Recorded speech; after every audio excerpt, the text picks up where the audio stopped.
All right, it is 1:30. I will call this regular meeting of council of the Municipality of Jasper to order for August 18th, 2020. Councilors, you have today's proposed agenda.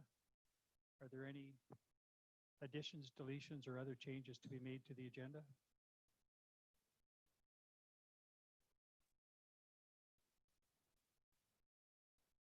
Seeing nothing, may I have a motion, please, to approve the agenda as presented?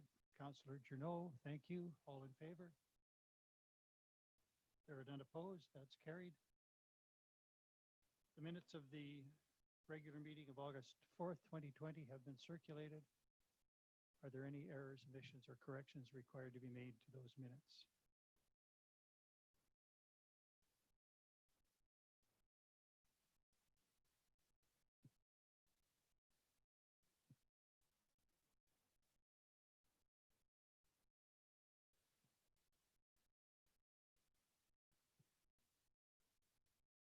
I would just make one very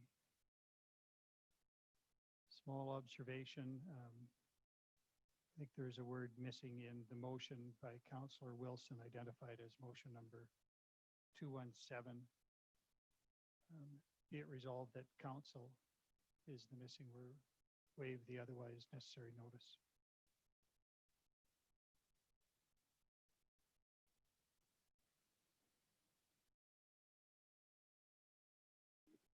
If there are no other necessary changes, might I have a motion to approve the minutes subject to that one small correction?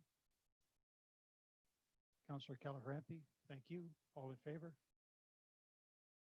There are none opposed. That is carried.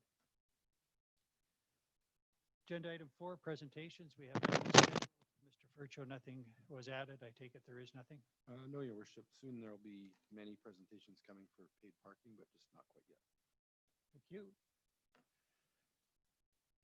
Agenda item 5, business arising from the minutes of August 4th.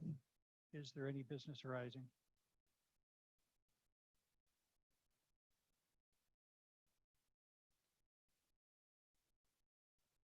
If there is not, we are on to department reports. And again, nothing scheduled and nothing has arisen, Mr. Furcho. That's correct, Your Worship. Nothing today.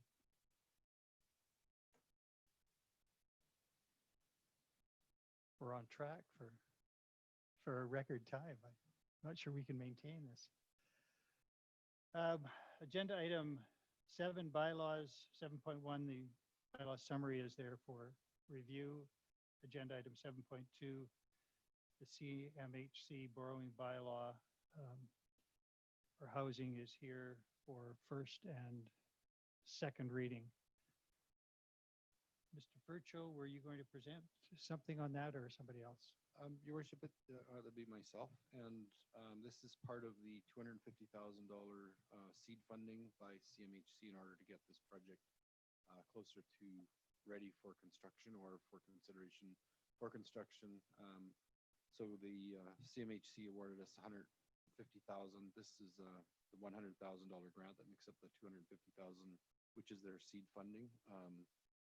Sort of submission that's required in order to get a project to that state. So with this bylaw, borrowing the $100,000, that then puts us into position for the work ahead with the JCHC, both the governance side that we have been working on and the ground work, the pre-construction preparation, the detailed site design, the site servicing, water, stormwater, the sewer is down there, but just running the pipes there.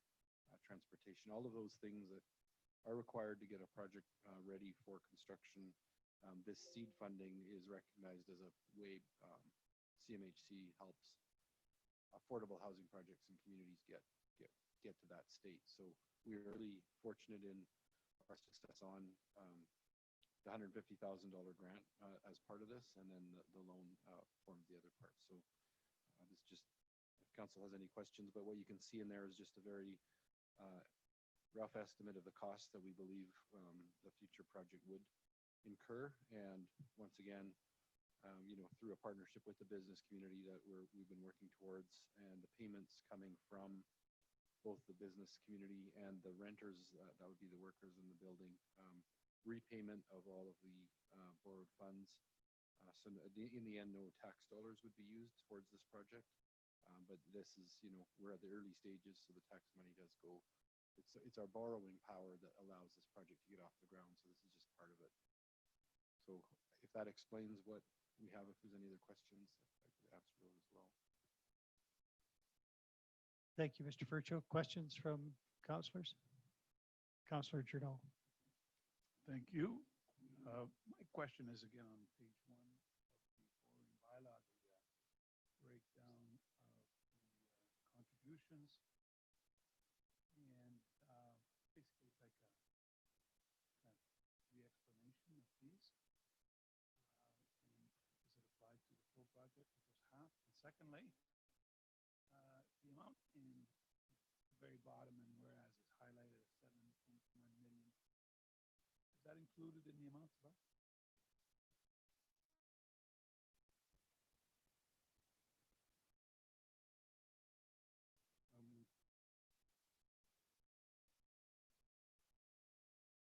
The 7 million is our current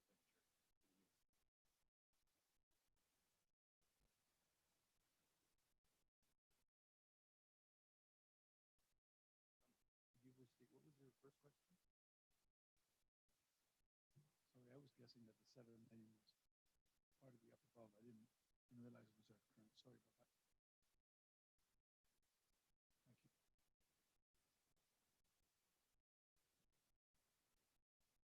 Just for clarity, Mr. Furcho, this bylaw would authorize borrowing. It doesn't.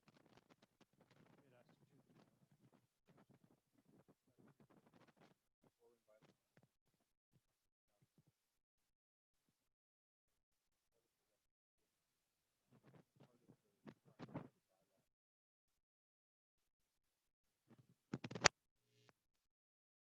Numbers could change significantly.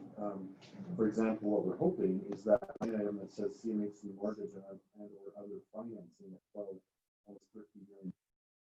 We're able to achieve a significant portion of that through grant funding. So that's what we're wanting to get this project somewhat shovel ready to be able to pursue that kind of grant funding. So that would affect that line by what I'm hoping a big chunk. But at, we're at the ground level. So we have to put all the numbers on the table and look at everything as debt financing going forward until we see if we're successful in some form of grant funding or not. I have a related question. It's not specific to this bylaw, but a week or two ago, we discussed a recent letter from the Minister of Municipal Affairs dealing with money that is available through the MSI program. But one of the caveats is that if we proceed with the project, there can be no cost to taxpayers. If we proceed with this, $100,000 loan from CMHC as seed money, there is a requirement to repay it at interest, which we don't know yet, but it is a cost to the taxpayer. Does that then necessarily disqualify this project from provincial funding? Under that one funding envelope, Your Worship, that you're talking about, that was a specific funding envelope with a specific funding formula, and administration does have some projects that meet that criteria. We just wanted to have a couple more meetings on our end, and then we will be presenting to council some projects that kind of meet all of that criteria. That is with that $500,000 that we may be eligible for through the MSI. So we do have some things that were on the books that come off that we think those are the ones that are going to fit. So I've just had some meetings with Parks Canada last week on a couple of items out there. So I think we'll be ready, if not by the next meeting, the week meeting after that, for council consideration on those projects for that $500,000. But it certainly, yes, that criteria wouldn't work here for sure. Thank you for that. Councillor McGrath. Thank you, Mayor Ireland. I just want to express my excitement on this being before us today and for first and second reading. It's really important to our entire community to have affordable and accessible housing available. And this is the first step in acquiring that affordable and accessible housing. So I'm really excited to be seeing this borrowing bylaw before us so that we can generate this seed funding to create more housing in our community. Thank you.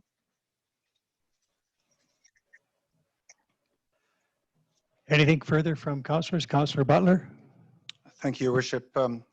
Just to pick up and extend from what Councillor McGrath just said, in fact, this is a fairly important milestone, and I want to echo my pleasure to see this come before us, and also to acknowledge the work that actually has been done to date. Council in the previous budget allocated funds to push this project forward for early planning stages. I don't remember the amount, $80,000, I think. The JCHC has worked together to push the project to this point by hiring a consultant who I think has done excellent work, and that should be recognized here. Derek Weiss through Collier's project leaders. And while $100,000 is a little bit of a drop in the bucket in terms of the overall expenditure that the community would be looking at to develop this, it's a really important milestone to have accomplished that, to have achieved the sort of check mark and the nod from CMHC that our project qualifies for this seed funding. Projects don't qualify for this seed funding if they're not considered to be appropriate in many different ways. The CMHC has a long checklist of criteria for a project to meet, including affordability and long-term financial sustainability. They're not interested in supporting projects that are not financially sustainable over the long term. So it's a little bit of money, but it means a lot to the likelihood of future success of this project. So I'm very happy to see this in front of us, and very happy to see another step taken toward our goal in producing some affordable community housing. Thank you. Well, I just want to thank everybody that's involved with the Jasper Community Housing Corporation. I sat on that corporation for a while, and I just wanted to say that the progress made recently and all the hard work in the past from people involved in administration to the councillors that have sat to help move this forward, I think it's monumentary. Thank you. Councillor Journeau? Thank you. Again, I admire all the work that's been done here, but I continue to want to alert people that we have to approach this with caution, very carefully. And yes, it is it's viable, and the key thing there is going to be the Jasper community non-equity lease payments. And I just want to reiterate that the contributions by the community, the business community, has to be quite firm, i.e. secured funding, not just by promissory notes. Because in the past, I've experienced where people provided these lien notes or promissory notes. Now, when they didn't like it, they just backed out, and you're halfway through a project. So I just want to make sure that restate that the business community contribution has to be very solid funding, and I would say secured funding. Thank you. Thank you, Councillor Journeau. Do I have a motion for first reading? Councillor Butler, thank you. I have a motion from Councillor Butler that Council read for the first time bylaw number 229, CMHC borrowing bylaw 2020, being a bylaw of the Municipality of Jasper in the province of Alberta to authorize the Council of the Municipality to incur indebtedness to the Canada Mortgage and Housing Corporation, seed loan in the amount of $100,000 for the purpose of construction of 80 affordable housing units, and to authorize council to repay the indebtedness in either annual or semi-annual installments.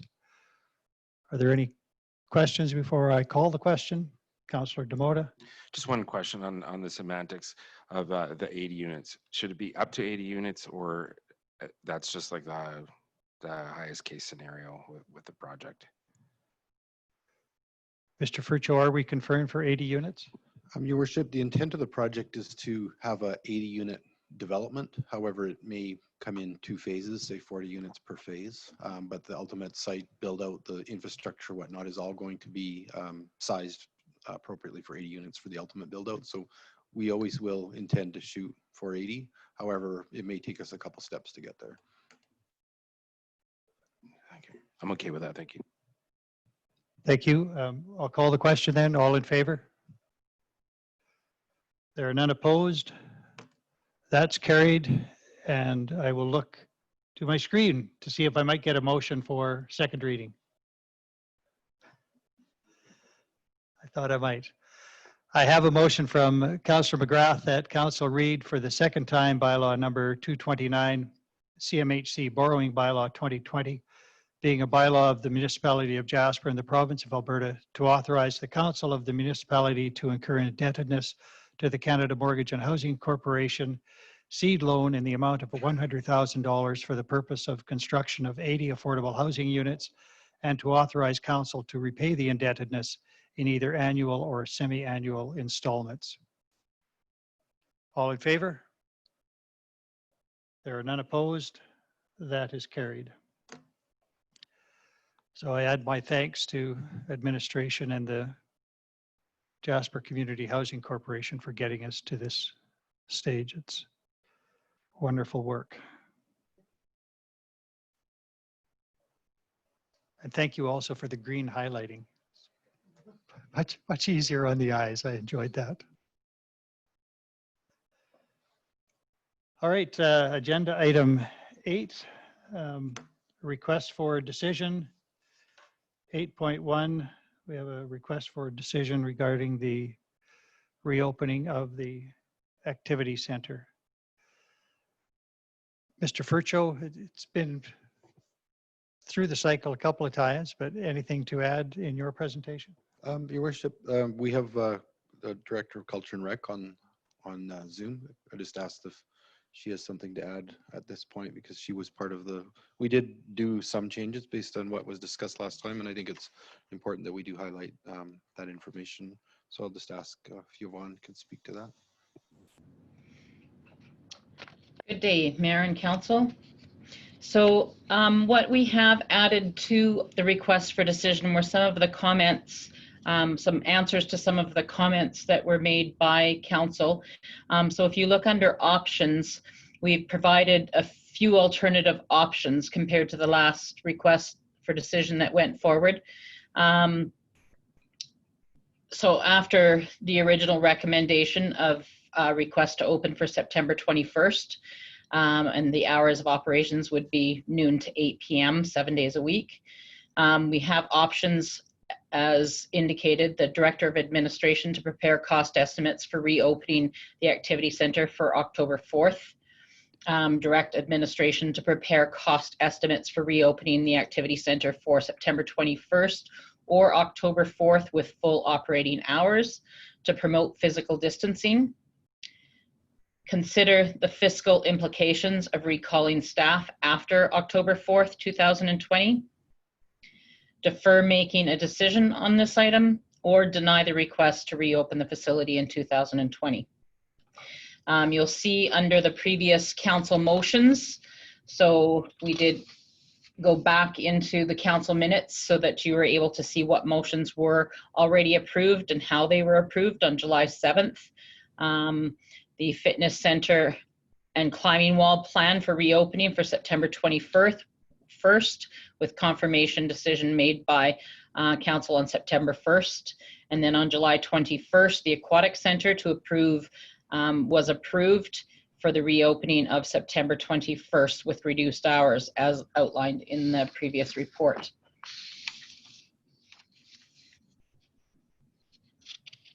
questions came up at the last council meeting with regards to usage, and that hasn't changed from the last report, but it is in there, and I'll just highlight it. The gymnastics, we're looking at between approximately 140 users that join gymnastics on a yearly basis. Whether that occurs this year, we don't know. With regards to dance, they go anywhere from 70 to 100 users for the dance program. If you think about how many people our children are registered in one of the schools, you're roughly at about 300. So those are pretty good numbers of youth activity and youth participation in those two programs alone.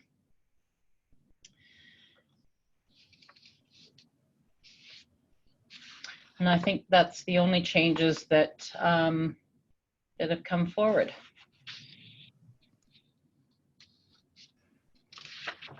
Thank you for that. Then, Mrs. McNabb, questions from councillors?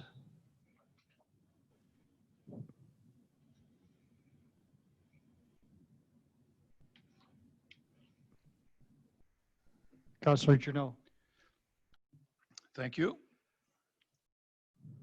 I'll go back to my previous comments and questions.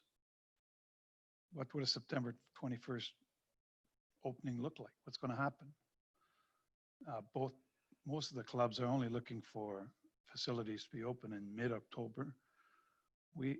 I had proposed a date of October the 13th, which basically I still believe is already a compromise from what some of the other discussions that occurred for a much later date.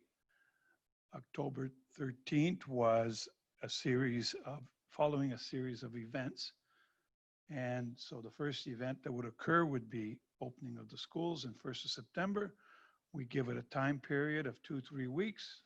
We reopen our fitness and aquatic center on September 21st and give that a period of 3 weeks before we start reopening our facility. And I still remain firm on that. Health is the #1 issue, and some of the considerations of, the cost of severance and stuff should be secondary. I don't think we should be in any hurry because there is no need to open before mid-October. Councillor Demota and then Councillor Keller-Harvey. Okay, I do have a couple of questions, but I think one will just balance, and I'll just ask the first one and then see what rolls out of it. October 4th is our deadline to meet certain criteria and with our workforce. So that's a Sunday. And then there's the proposal to open up on the 13th, which is the day after Thanksgiving. Having said that, if the opening date was to be on the 13th, if council so chooses to go in that direction, if we do give notice for staff to come back, we'll probably need to hire them or have them hired by the 4th or on the 4th to get the facility up and running and worthy of entertaining visitation, to guess. So would we be in that ballpark of time to be on side with our human resource obligations? Thank you. I was just looking to see whether that was a pen in the air. It was, Your Worship. No, point of order. On a point of order, I think that Councillor Demota's question is a fair one, but the answer to that question is not one which should be discussed in public, in my view. I mean in no way to make comment on the question, but as to the appropriateness of that conversation in public. It may be an important conversation, but I am uncomfortable with conversations in certain areas of human resource and contractual obligations being held in public. And while I am entirely open to having the conversation, I am not open to having it in public. And if it is council's will to discuss that question, I would like to request that we move briefly into camera to do so. Councillor Demota? Yeah, sorry, I was just talking about the extension for the 120 days that the province had, and if Yes, it's, that is the very okay, point all that right. Councillor Butler I is thought making. it was already brought up, so I was just Well, addressing that the- date, so, I you're, didn't bring you're up the both date. right.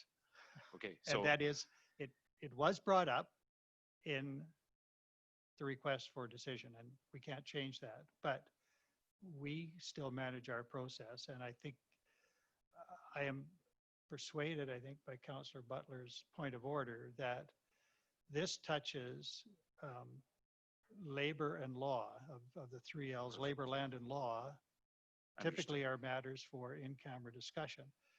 This concerns both labor and law, and I get the point that is made that it is a matter more appropriately discussed in camera. Important that we do have a full understanding and debate this, but there are requirements under the MGA that we not discuss some things in public, and this probably touches upon that in at least two aspects. So I am sensitive to it. I'm also sensitive to the fact that it's difficult, and because I'm not dealing with this on Zoom, I don't know how many members of the public might be tuned in, but I'm sensitive to calling an in-camera session in the middle of a meeting to then go out and then revert again to open meeting when we have people watching. So at what point we might choose to discuss this particular issue that you raise, if we agree that it's an in-camera discussion, is a secondary question. But I take the point of order that has been made, and I support that point of order. Councillor Demota? I fully understand and agree with that desire. So having said that, I won't be able to vote. I won't be comfortable in voting on this today. And even though it's here as an RFD, if we have to go to September 1st, like initially requested, then I would rather vote on this after that discussion. And if we need to go there for the ease of moving through this, then when it comes to other new business, I might ask if we can add an in-camera meeting after this meeting to, if that's possible, to discuss. Without this. doubt, we can move in camera at any point, and we can still deal with this today. I'm not suggesting that we defer it. Right. We can deal with it. It's just a question of timing. Do we want to deal with other business and come back to this?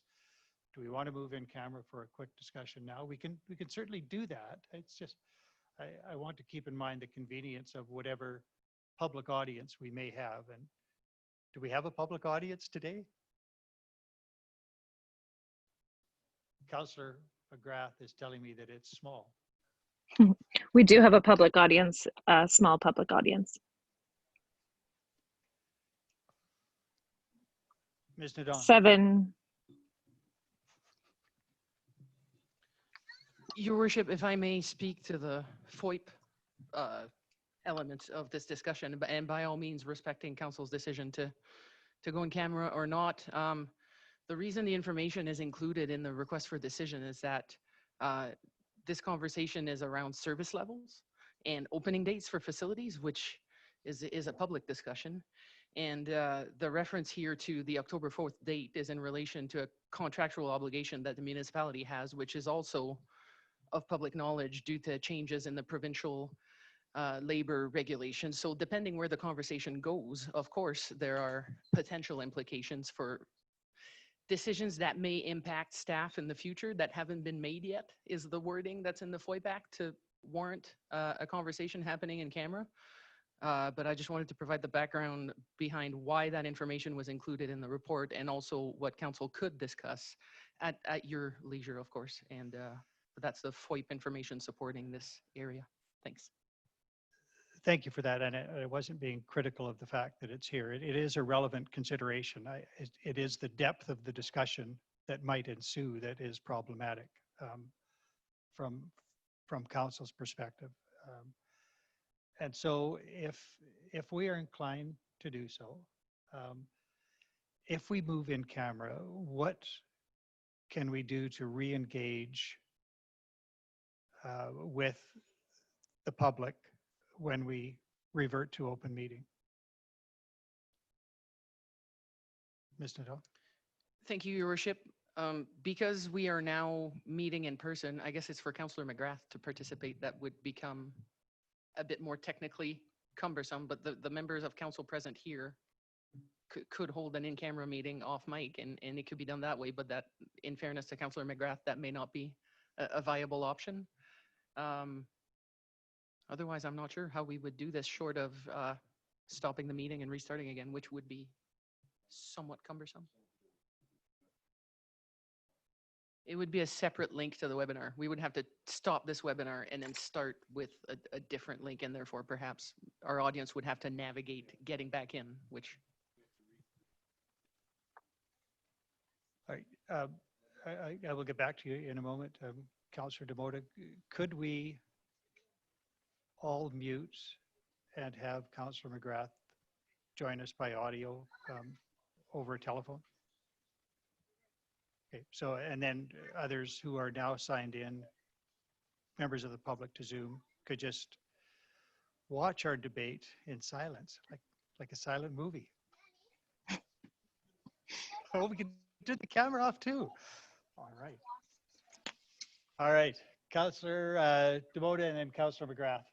We do have the second link available though, don't we, in case we do go in a camera that off our agenda if for the right. And then okay. I'm okay with what the mayor suggested. Councillor McGrath? Thank you. The suggestion that you made, Mayor Ireland, would work. However, we could also have council, well, I guess maybe physical distancing isn't possible in council chambers in the room next door to you, because I could set up a separate Zoom link that wouldn't interfere with the current link that's set up. So the administrative computer could be left and one of you could Zoom me in on your own personal devices. That would work as well.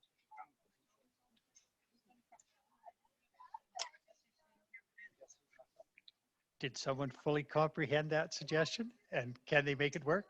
I And do can we set have it to up. move? All right. Well, first I need then a motion to move in camera at 2:04. Councillor Demota? All in favor of moving in camera? That is carried. There are no objections. So, Mr. Don, if you can mute us and I guess kill the camera. And Councillor Butler is going to bring Councillor McGrath into the meeting on his device, is what I understand. So we'll continue for a few minutes in camera, and those people who are otherwise zoomed in, members of public, they will simply know that we are back when our camera is back on and the audio is back on. Okay. Thank you for that. So we are then in camera.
All right, we are back in open session, having concluded the in-camera session.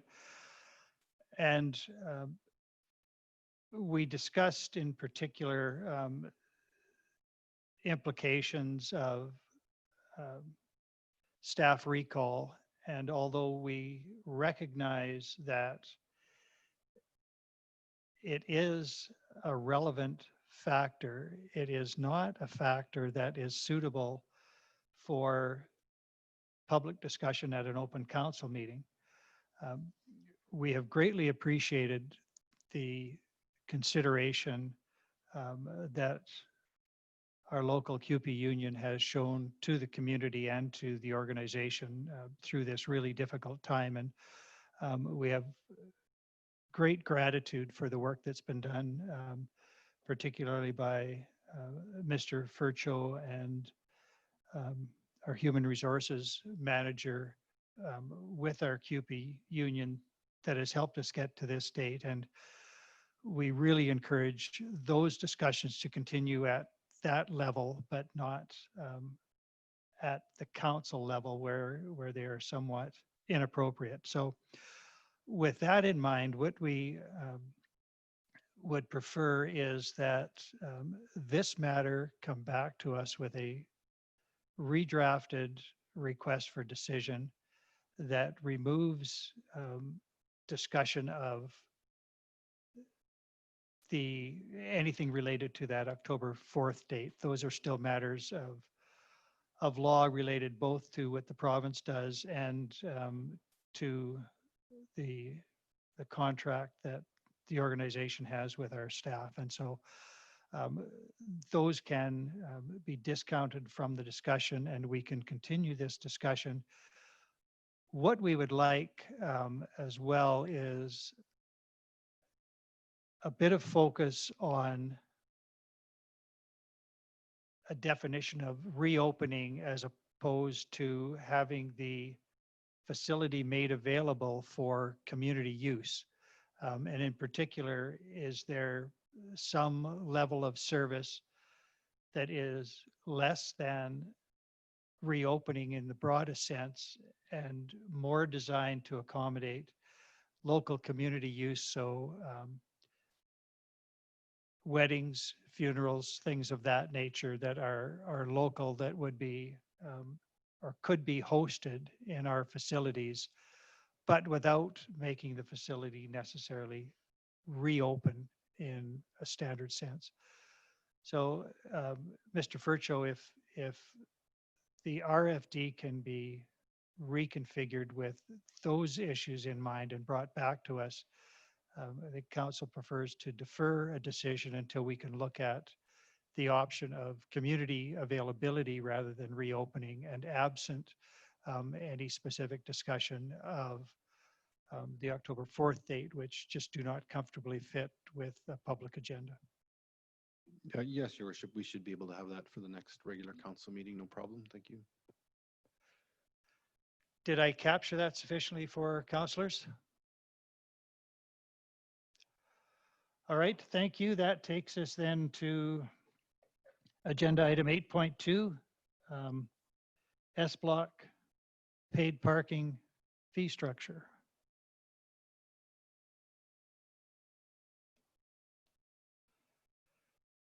Mr. Furcho. Your Worship, we revised the recommendation based on the discussion in the committee of the whole meeting last week. So I think we are now at a place that the recommendation should work for council, removing any specific reference to the fee, and administration would apply the fee as we have discussed with the dollar amounts we discussed and the variance between the larger and the smaller lots, simply with the authority provided by this recommendation as presented. Thank you, Councillor Demota. Yeah, you know what, I'm pretty comfortable with this, and I look forward to see how this all rolls out and rolls forward. I've had a lot of correspondence in asking what those lots are actually used for, and I try to point the people in the right direction. There seems to be quite a bit of demand for personal storage still, and what I've been iterating is that, you know, the sense is to try to occupy that area with as many commercial vehicles as possible, and we'll see what happens from there. But then, you know, I had a few residents asking me that isn't $150,000 or $150 a month like exorbitant? And I thought to myself, it seems kind of high, particularly right now, but I remember paying double that to store my boat in a garage that I was renting. So you know, in the grand scheme of things, like with an outdoor setting, I'm thinking it's better to try this out, and it's not completely out of range as far as I'm concerned. So I'm looking forward to seeing how it works. Councillor Keller-Haranthi. I've talked to a number of small commercial operators that are quite excited about this, that they have their van or whatever on the street, and they really, you know, there's not a lot of parking where they live, and they're very excited to rent, and they're looking forward to when the applications come out and the information going forward. So I think this is a great step forward. Councillor McGrath.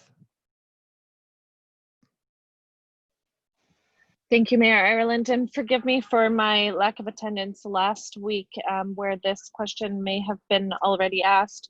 I do see lots of value in the commercial use of this lot, and I do see the fee as being reasonable for commercial use at $300 or at $150 a month.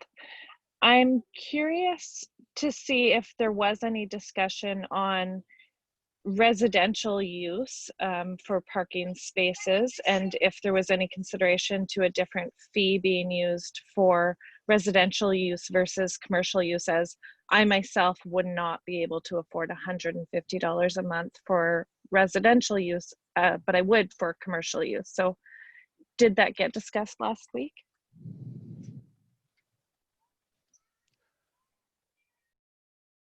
My recollection, which is faulty, is that there was specific discussion about differing fees for size of lots, and discussion that it should be first for commercial, and if there is still availability after that, we can consider residential.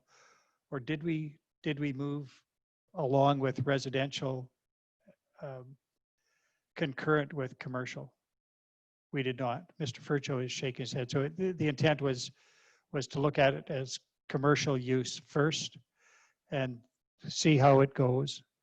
If there is still availability or no uptake, we could consider residential. So we didn't discuss fees at all for residential because we didn't discuss residential use in any concerted way. Thank you. That answers my question. Councillor Demota.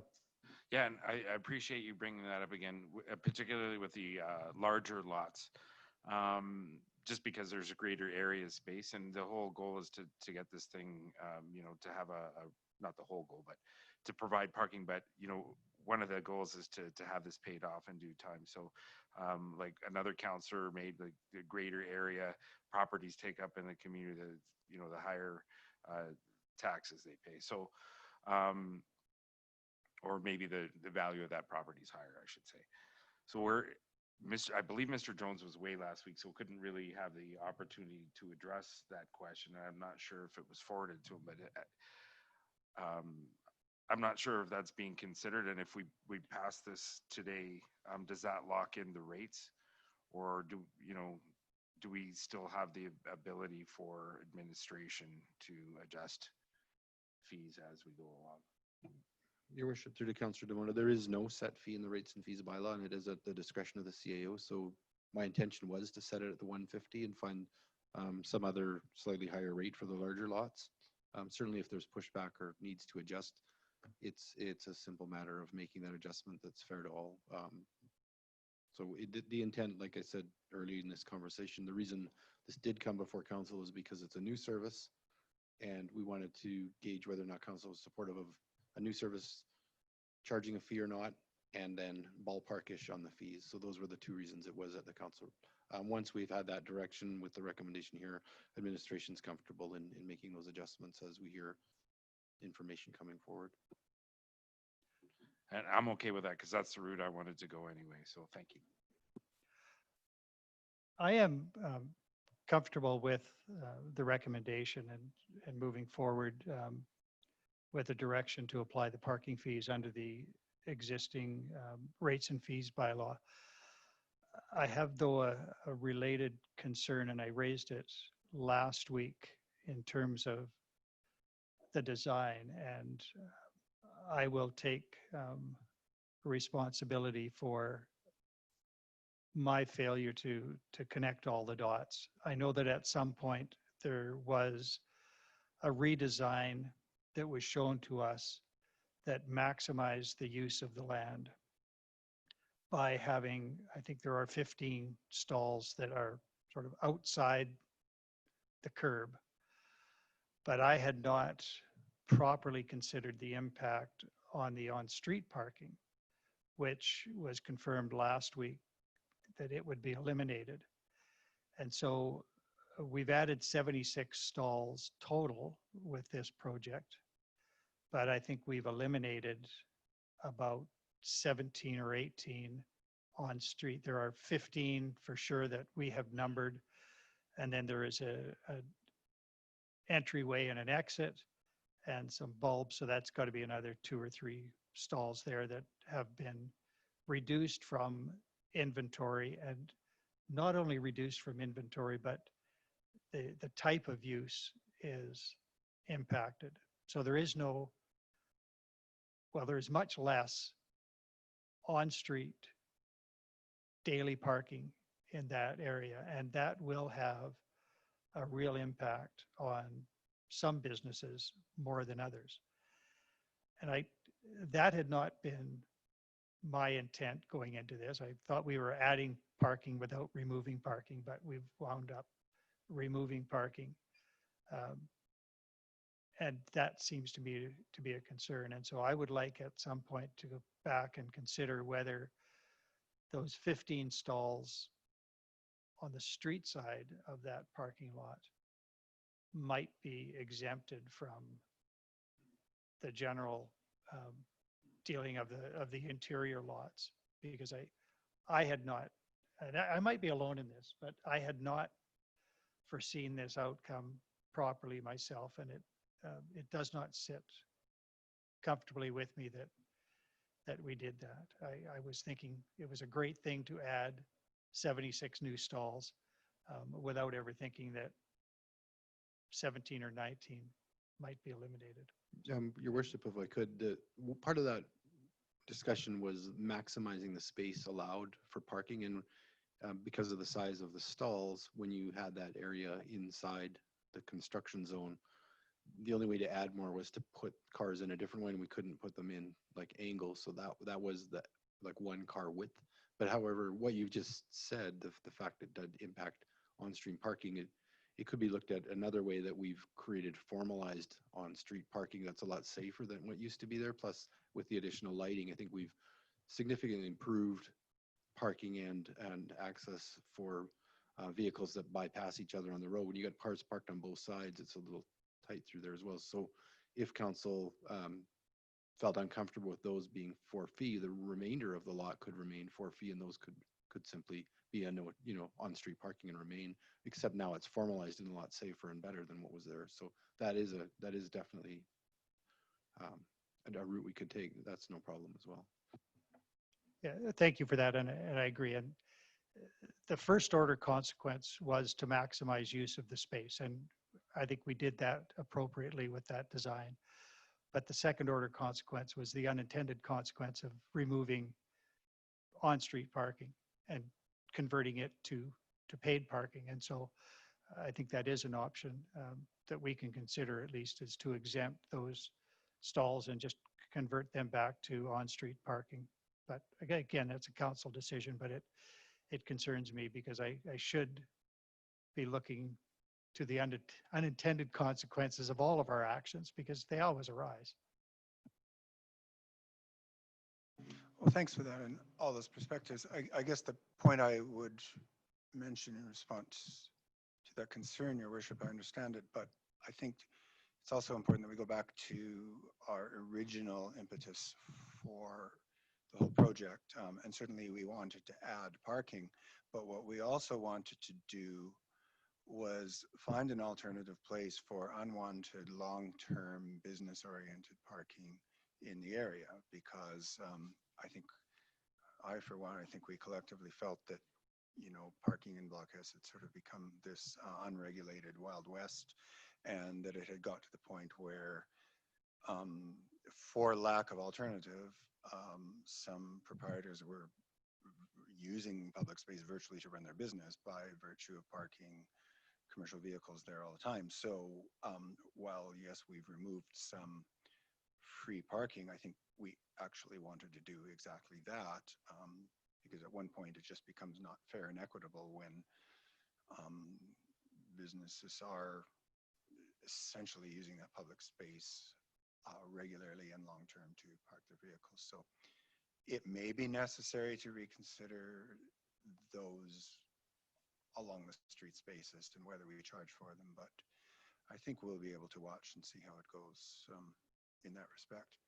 The one concern that I have, I'm completely in support of what we're doing here, is that we do keep our eye on what our original goals were, which was to regulate parking and basically reduce unregulated on-street parking of commercial vehicles. And I am yet concerned about an unintended consequence when we charge for those spaces. I am sure that we will encounter situations where people say, well, why would I pay there when I can continue parking in public lots unfettered and unregulated? So I know that our bylaw department will be watching that, and I expect that we may need to take further actions down the road. We may need to consider whether we need to change our existing bylaw, our traffic safety bylaw, the definition of what constitutes a commercial vehicle, where they can be parked and can't be parked. Otherwise, we'll just push the problem somewhere else, because no one wants to pay for parking. And so in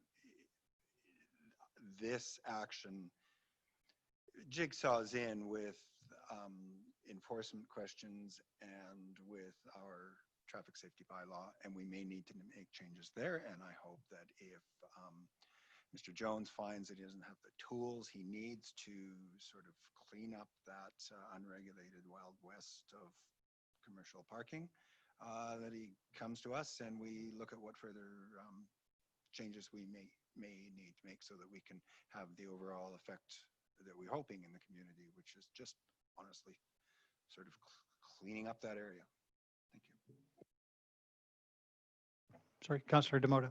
Well, I'm glad you brought it up, Mr. Mayor, because I had the same sentiment, because I was in there before that divider was put in from the inside and outside of the lots. And when I saw the outcome, I thought, well, what's going on here? Does this really make sense? In my mind, it wasn't. But let's just say we fill the 50 or so spots on the inside, and then we get a waiting list of 15 spots and for 15 commercial groups to get in there, or vehicles to be parked. If we close that off right now and then feel like that all of a sudden we're creating a waiting list, and we can't use those outside spots, then are we really achieving what we wanted to achieve? My concern is not with respect to storage of commercial vehicles. We provided new spaces for them, and I think that's good, and that's what was intended. My concern is with those residents who are taking their private vehicles to Block S for a purpose. It could be several purposes, but one in particular, and there is no place to leave them. And so how does that impact our residents and their opportunity to access other commercial services in the community? It's a difficult circle to square, I think, but that's my concern. Councillor Demota? Yeah, for me, it's a different square to circle. But yeah, I was just going to say, I appreciate the discussion, and that's a very valid point. And I'm wondering if we could bring this back to committee of the whole for our next meeting as a topic of discussion and debate, or consideration, so that we can move on to the next. We could do that. Councillor McGrath? Thank you, Mayor Ireland, for notifying me of that information, because it's something that I didn't notice and wouldn't have probably noticed if you hadn't have brought that up. So I would consider discussion at another committee of the whole meeting, certainly on this topic, but I also would consider the exemption of those on-street parking stalls, at least to start this paid parking lot, and see how we go with the spaces being utilized by commercial use and potentially residential use. And if there reaches a point in time where those on-street stalls are needed for revenue to pay off this asset that we created, then maybe consider it. But I would be comfortable starting with those stalls specifically being exempt from the rate bylaw. Thank you for that. I'm certainly happy to have this come back at a future committee of the whole meeting, either the next one or a subsequent one. It's not immediate, but it's still important. We still need a motion though on the topic before us, which is the fees. Mr. Furcho, did you want to add something? Yes, George, just for council's information, then what I'll do then if council does approve this resolution is simply we'll maintain the booking of sites because they are numbered, starting with the internal sites first and working our way outwards so that there is time for this conversation. It doesn't preempt anything. Thank you for that. Councillor Keller-Harampe. I'd be happy to make the motion to accept the fee structure as presented. Thank you. I have a motion then from Councillor Keller-Harampe that council direct administration to apply parking fees to the new S block parking lot using bylaw number 140, the rates and fees bylaw. Any further debate? Councillor Butler? So I wish to clarify that at least for the time being, this motion will include all of the parking spaces, including the numbered along. Yes. Lost my train of thought. Okay. So we're not exempting any at this time. Okay. Okay, so that is the motion with clarity. Councillor DeBoda? So in the meantime, before that gets decided on, people can't park on those outside stalls until the decision's made.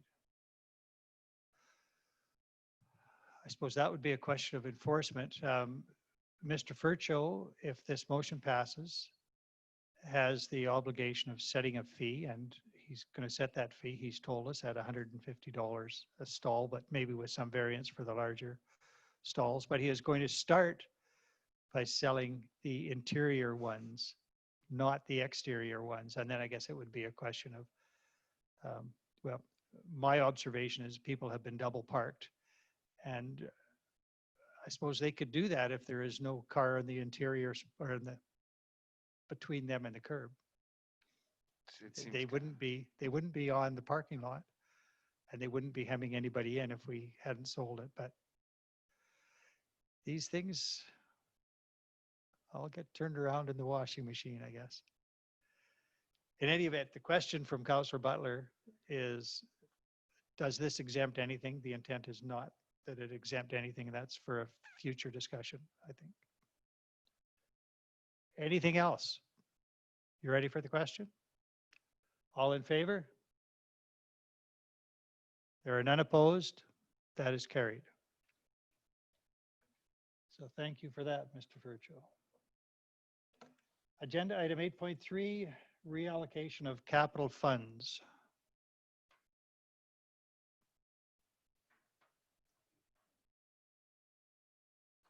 Okay, Your Worship, the Director of Operations is standing by for a brief introduction on this report, if you're ready, John, and any questions to follow up. Good afternoon, Your Worship and Council. We were looking to reallocate some funds.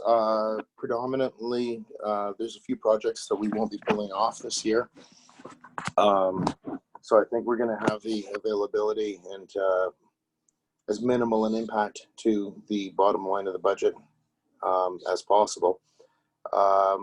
As explained in the report, we would find great value in the purchase of a picker truck that we could use to safely install and lower valves and hydrants in place, as opposed to contracting that service out. When we do need that service, we have to book it, and it costs us about $250 an hour for a truck. And quite often that vehicle is actually just static with a load suspended, and we just it's limiting us not having that machine in house or the availability to service our pumps inside the lift stations and such. So that's pretty much the big ask on that one. The rest is we had put together a decent ballpark was what we thought for the building security system at the ops building. And once we put it out for tender and we're weighing the options and how far we want to actually be able to integrate the system, we want to, or we're going to need another about $8,500 to top up to meet what the quotes were. Now, what we're proposing is that we would have one system with all the doors being able through the entire municipality be able to operate off of the one system, so one server. Someone would have an admin, and when a new employee would be hired, they'd be given either a swipe card or a key fob are the options, and the locks would be accessible by that card. So if we hired somebody for a Rex job, we could give them all the accesses required in the activity center, in the pool and such, as needed by their job, but it wouldn't necessarily allow them access into the administration side or to the ops building and such. So it'd be a simpler, clean way of ensuring our security. And that's where we think, after quite a bit of analysis and viewing, I believe we had 5 proponents with all different methods, but they all kind of centralize into the same sort of model now, where you have one unit hosting it as a server, and that controls all the doors throughout the entire organization.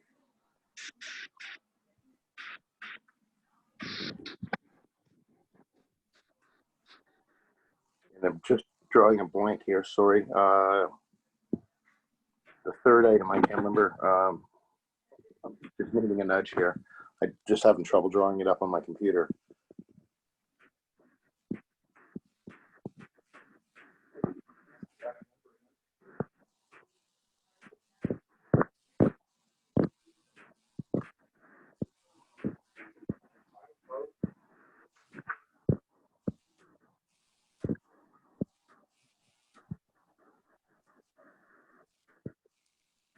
Are you talking about reservoir cleaning, John? Sorry, that's it. I was searching for my files here. Yes, it is for the reservoir cleaning. That one we ended up contracting the work out already, and once we had put it out for bids and had all the work lined up, then COVID had happened, and there was cost overruns due to the COVID protocols. So our requested amount was actually insufficient for the work that had to be done. The work has been completed already, and our video inspections and that are all complete on that item. And that's all I have.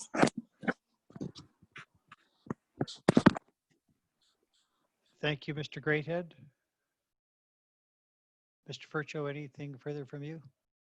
No, Your Worship. Thank you. I'm hoping that what we've done, the process was what we've talked about before with council. When we reallocate capital funds to simply cancel projects or cut funding, it goes back. Not necessarily that it was removed, the money doesn't come out of the reserves, but it's that the money's never taken out of the reserves. And then when we ask for new money, we treat it as new money or a new project, not moving project money from one project to another. So that's the process we agreed with council on a couple of years ago. I hope that works for council. Thank you for that. Questions from council through Mr. Furcho? to Mr. Greathead?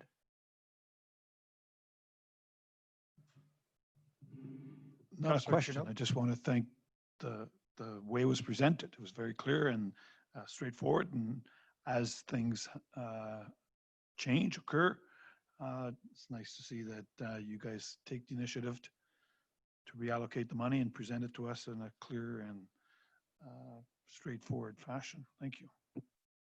Councillor Butler? Thank you. And thank you, Mr. Greathead. Echo those sentiments. I am always happy to see recommendations related to cost effectiveness of what we do. I have a couple of specific questions. How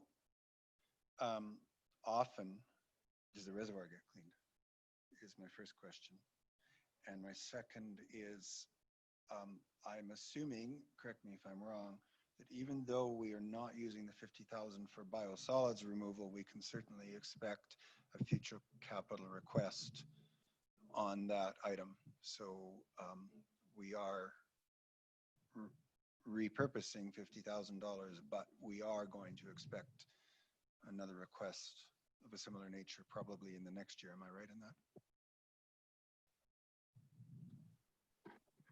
Your worship, to respond to Councillor Butler, the reservoir cleaning, it's scheduled or suggested to happen between an interval of 5, not exceeding 10 years. And our reservoir is actually really like our source water. I've never seen anything more beautiful than what we have in our reservoir. It's a bright blue, clean water.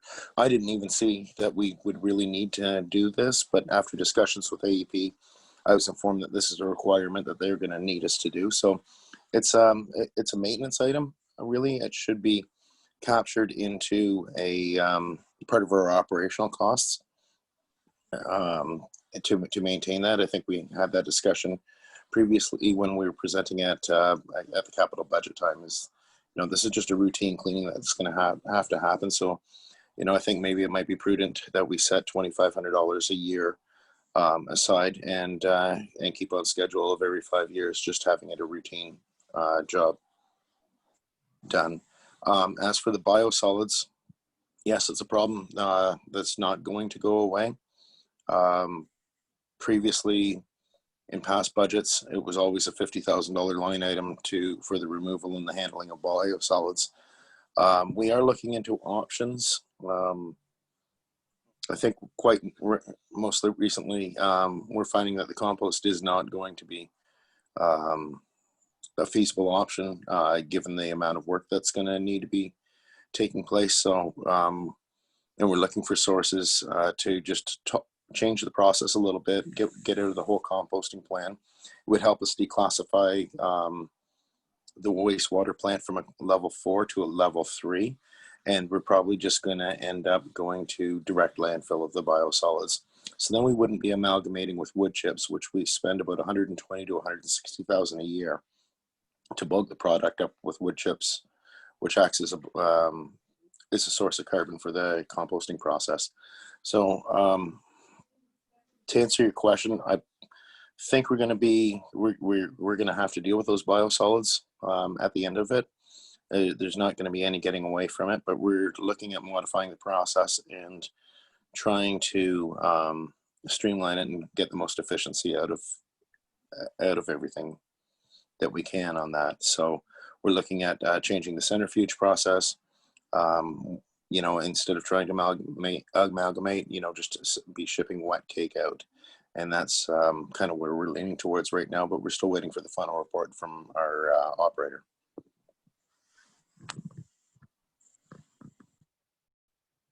Councillor Butler? Thanks. And you correctly interpreted the direction of my question around the reservoir cleaning. So should probably, it's not really a capital expense. And so we should be going along the direction of putting that in future into the ops budget. And, you know, I guess I wouldn't generally be in favor of repurposing an allocation for biosolids, given that we still have a biosolids problem. And so we're taking money and repurposing it, and we're still going to need to deal with the original thing. In normal circumstances, if we don't do something like that in a given year, that money would roll over and be used for that purpose in another year. But given that you're you're reviewing altogether the whole program with biosolids, it makes enough sense to me to do it. But we are only increasing the shortfall that we're going to face, because I think we have a pretty big pile of biosolids to deal with at one point or another. So, but I'm in favor of this all around. Thank you. Thank you, Councillor Demota. Well, just my question, and it's only because the item is on the approved capital enhancement, and that's the bulk water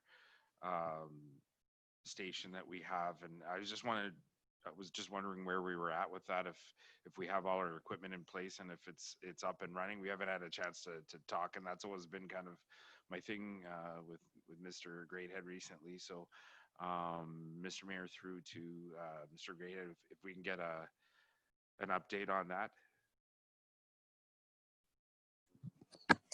Your worship, to answer Councillor Demota's inquiry.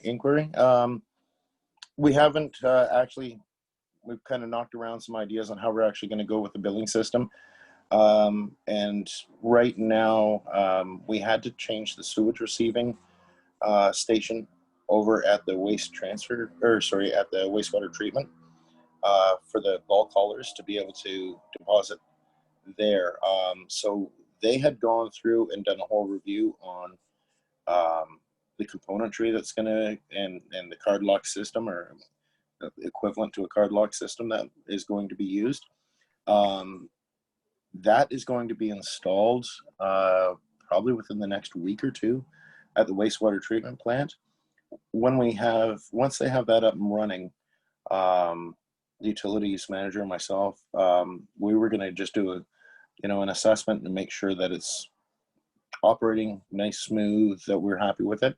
And then we would be ordering the parts to get that bulk water up and running at ours. It was just, we wanted to be sure on the system that we choose for the billing and for the operator's use. So we just, as soon as we can get a good evaluation of the one at the wastewater plant, we'll be off and running with it. Councillor Demota. Mr. Mayor, thank you.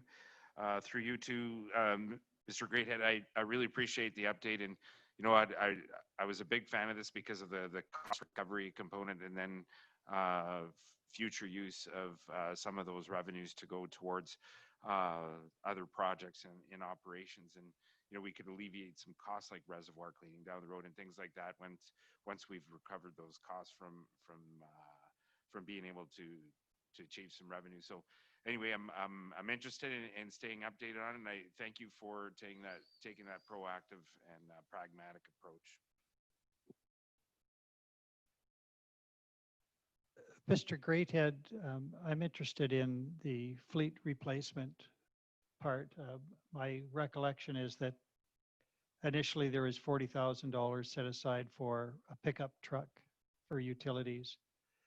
And now you'd like to repurpose another $50,000 for a picker truck. But I assume that the pickup truck is still a needed, or at least a desired, acquisition. So 2 questions. Will we see the pickup truck back on next year's capital budget? And is $90,000 enough for the picker truck? Or is that just what's available for transfer at this time, or repurposing? And will we see a different amount for the picker truck at a later date? Your worship, right now, pickup trucks will always be on the list. I believe we're always going to be asking and needing new vehicles. Some of our fleet is pretty old, and I believe that we still have a couple of the old Rangers that are 15 to 20 years old, and we've got some of the pool vehicles, the minivans that are quite old, and they're not really fit for out of town travel. So that I don't think there's ever going to be an end to a request for fleet upgrading. But having said that, trying to assess the needs and what's most urgent. And this year we do have quite a bit less staff on, so we're fine for vehicles to get around to do our daily work and stuff right now. Our biggest need would be the efficiency of having that picker truck. So we are thinking that it would be a heavy duty pickup truck, just a cab and no box in the back, and either purchase the mechanic's deck, so it would be the toolbox and the crane attachment, and have that onto either a chassis, or right now we've been investigating what's on the market for trade-ins, and there's some phenomenal deals. So I do not think I would be coming back and asking for a top-up of a little bit more money to make sure this project is viable. I believe that we can find something that will suit Jasper's needs, and we'd be looking at a vehicle that we'd have in our fleet for 15 years with that amount. All right, thank you. I appreciate that. I wasn't perhaps clear in my own mind what was required to pick up those pumps, and whether we needed some sort of specialized crane type vehicle for that you call a picker truck. But your description gives me a little better perspective of what you're talking about. So I appreciate that. I appreciate your responses throughout. Any other questions for Mr. Greathead?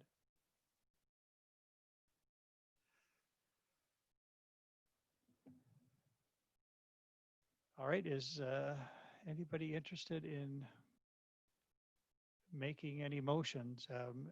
We did receive, after the agenda came out, some proposed motions, because the ones in the agenda lack specifics about dollar amounts, which should be included. So if there is, I've got that list. So if anybody is interested to start, say, with the reduction of the amount in biosolids disposal, I could deal with that. Councillor Butler. All right, so I have a motion from, oh, I'm sorry, Councillor McGrath. It's okay. Councillor Butler can make the motion if you'd like to. Okay. I have a motion from Councillor Butler that council rescind the capital budget allocation to the biosolids disposal project for a total amount of $50,000. Any debates? All in favor? Oh, I'm sorry. Were you going to speak to it? I was going to offer to make the full 5-part motion. Oh, that's the will all of at once? council. Okay. I would honestly just say, if there is no objection, if nobody wants to see the question question severed, then I would just make the whole motion. Okay, I will start then with the rescission of the 50,000, which motion Councillor Butler has made, and continue that council reduce the hydrant rebuilds project budget by $12,000 from an initial amount of $55,000 for a new total project budget of $43,000. That council approve a capital budget allocation to increase the budget for the security system at the operations building project by $8,500 for a total project cost of $28,500. That council approve a capital budget allocation to increase the budget for the reservoir cleaning project by $3,500 for a total project cost of $13,500. And that council approve a capital budget allocation to increase the budget for the fleet replacement, a truck for utilities, by $50,000 for a total project cost of $90,000. Any debate? Any call for severance? No? All in favor? There are none opposed. That is carried. Thank you, Mr. Greathead. Much appreciated. Thank you, Mr. Furcho. Thank you, council. And before Mr. Greathead leaves us, agenda item 8.4, notice regarding commercial cardboard.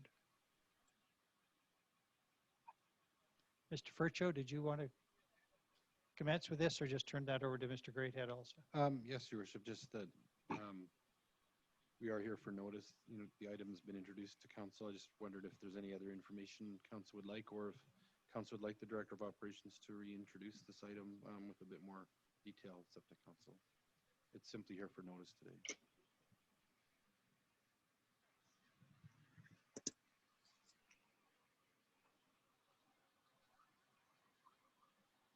Any questions? It will be back September 1st. Councillor Butler? I don't have any questions. If it's really only that, and we'll speak to the motion the next meeting, I will wait. Yeah, go ahead. Yeah, sorry, excuse me. Sometimes it's a question of, is it better to bring that forward now, or wait till the motion comes on the table? I guess what I would like to say is I'm fully in favor of moving immediately the recommended 4 bullet points on the first page of this RFT. I think we have to do that. And I go a step further. I think that council should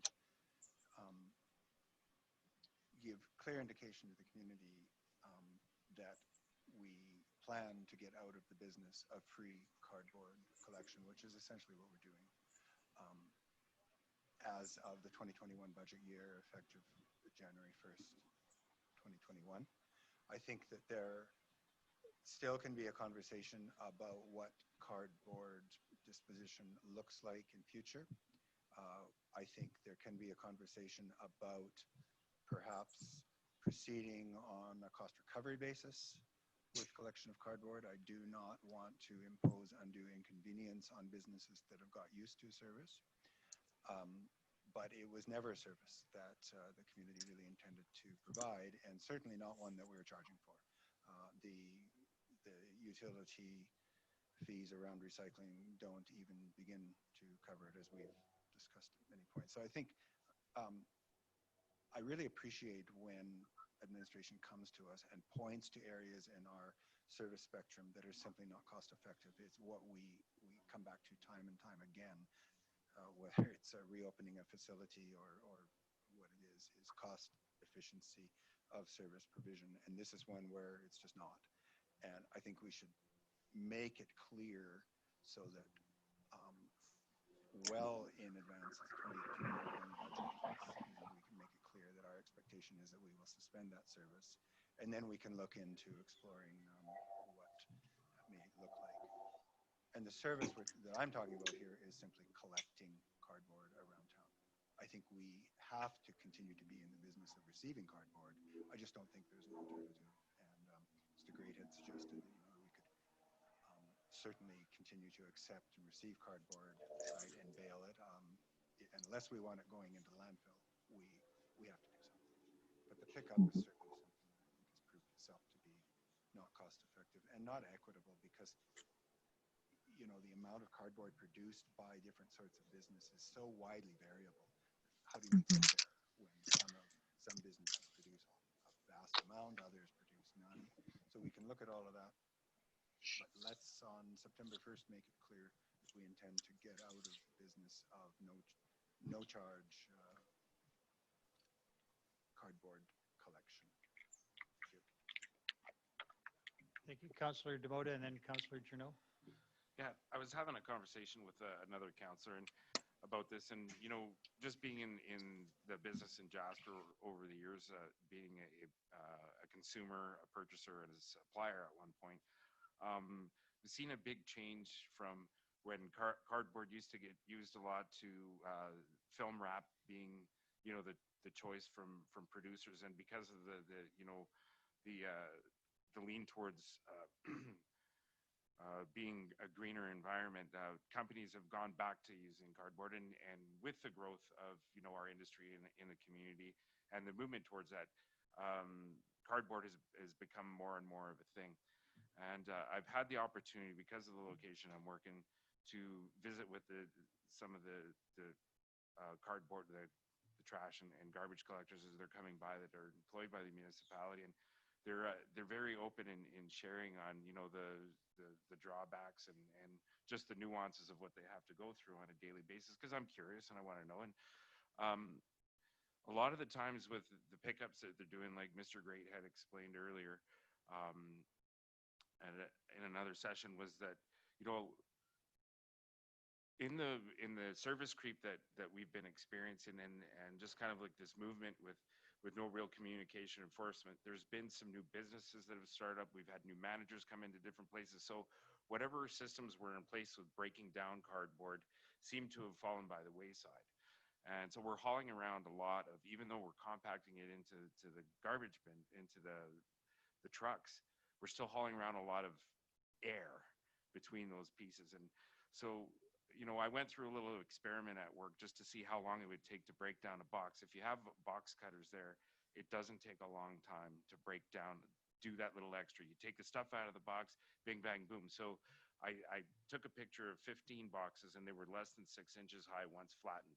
Those boxes would have been, you know, stacked up, would have been way over my head. So I think that we might have an opportunity in the meantime, even when we're going to push for not, you know, for not doing this for free anymore, to have an opportunity to communicate and get back to where we initially were with the breakdown of the boxes, to help expedite some service. And you know, we'll cut down on fuel, we'll cut down on stops, and you know, it's not my realm to go in there, but I just think that if we add a communication piece somehow to get businesses to get back on board, and, you know, if fines need to come down the road to get this going, I would rather work with businesses and trying to establish something that's workable for everybody, instead of saying, as of January 1st, we're going to stop doing this completely and you'll have to deal with it. So, and if we do have to go there, then maybe we have to have other discussions. So those are just my points.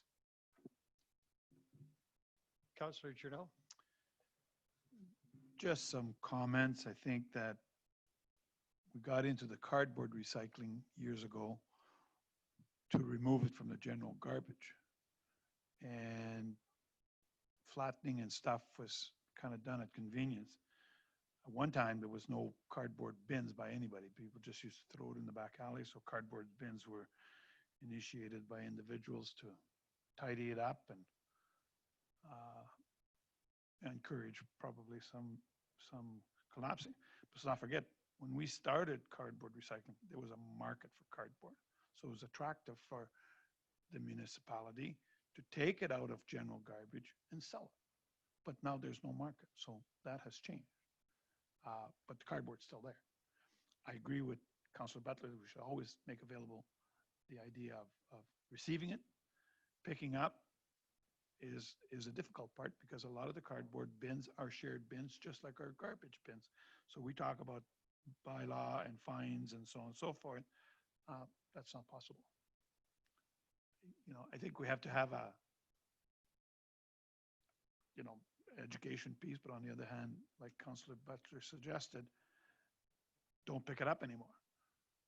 But in the meantime, if we did that, for example, the garbage bin or the cardboard bin that we have, we still need the bin. So unless we lock it that nobody else can use it, force them to, I mean, we could take our own cardboard. The hours would have to be expanded at the receiving end, for sure.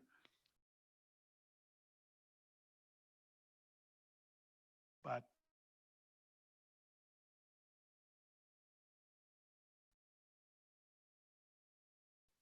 have to lock our garbage bin so that, but I mean, they're workable, but it's just a comment that I want to make, that there are going to be some difficulties in making that change.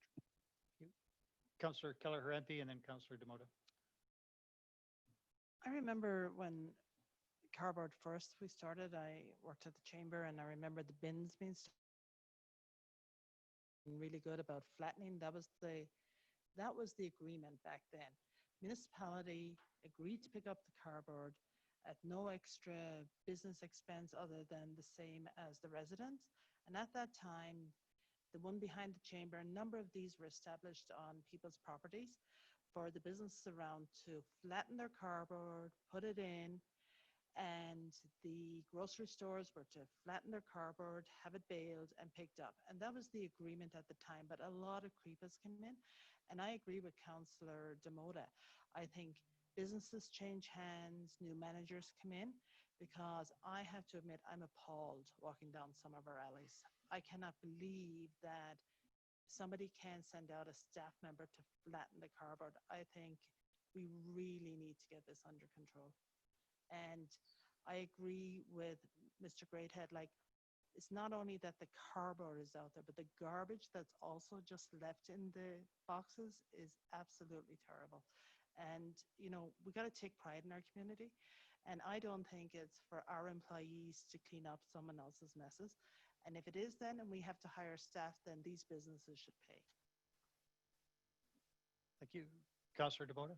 Well, and that's a big thing. We never had a proper system that's a unified system across the board, much like our garbage pickup. And, you know, I've had discussions with other people on it. We have a system in place. We have proper bins where you go and put the garbage in, and then wherever those bins are, that's bought in as a collective from the outlying businesses, and everybody contributes to whatever bin is in that alley. So I can't see why down the road, not using the same bins, different bins, whatever, getting a unified system in place could be a solution to doing that, and then having everybody, you know, buy in. I know that one of the recommendations is that haul-all type of piece where you have to break down the boxes to slide them in anyway. But, you know, the communication, I see a lot of boxes being thrown into piles, and then, you know, you have businesses communicating to us, whether it's through text or email, going, what's going on with the municipality. They're sending pictures and the boxes are overflowing, even if they do have bins, but none of them are broken down. So I don't, somehow down the road, it's been assumed that it should be the responsibility of the municipality to break down the business's boxes, which I don't think is the right thing to do. So I think we need to get a communication piece, a proper system in place, and then, you know, work with businesses to make it workable for everybody. And if it comes to the point where we can't do it anymore, then it'll be just like recycling. You'll have to take care of it yourself. So I don't want to go there until we've provided some solutions in working with businesses. Councillor McGrath? Thank you, Mayor Ireland. And I agree with what's been said by each and every councillor, that it's a huge impact to our community, the tidiness of the alleyways and the aesthetic appeal of seeing cardboard not broken down and quite unsightly in a number of locations. It affects our community pride and our environmental responsibility. So I am very excited to see this before us now. Thank you very much to administration for all of their efforts in getting it this far, and I'm excited to make a decision on this on September 1st.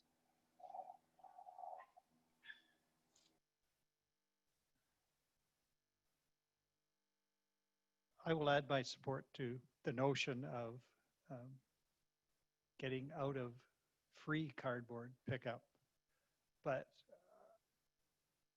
although I am entirely sensitive to the real challenge of creating a system that is equitable because of so many inequities in properties, I think it is very important for Jasper to maintain its identity as environmentally responsible, and therefore I think we should look for every opportunity to ensure that the messes are cleaned up.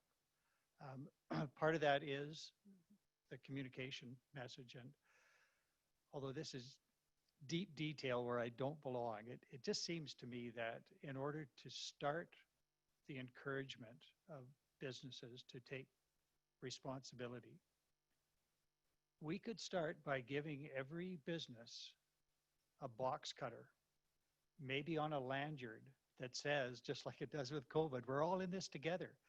We have to drive home the fact that business operators have a responsibility to keep our community clean and tidy. And a box cutter, you can get those cheap if you buy them in mask. They're probably $5 each. Give them one. Tell them to use it. They're not very hard. They don't need a list of instructions. But maybe something that is labeled with the municipal logo just to remind them. And that might be the start of a communication campaign.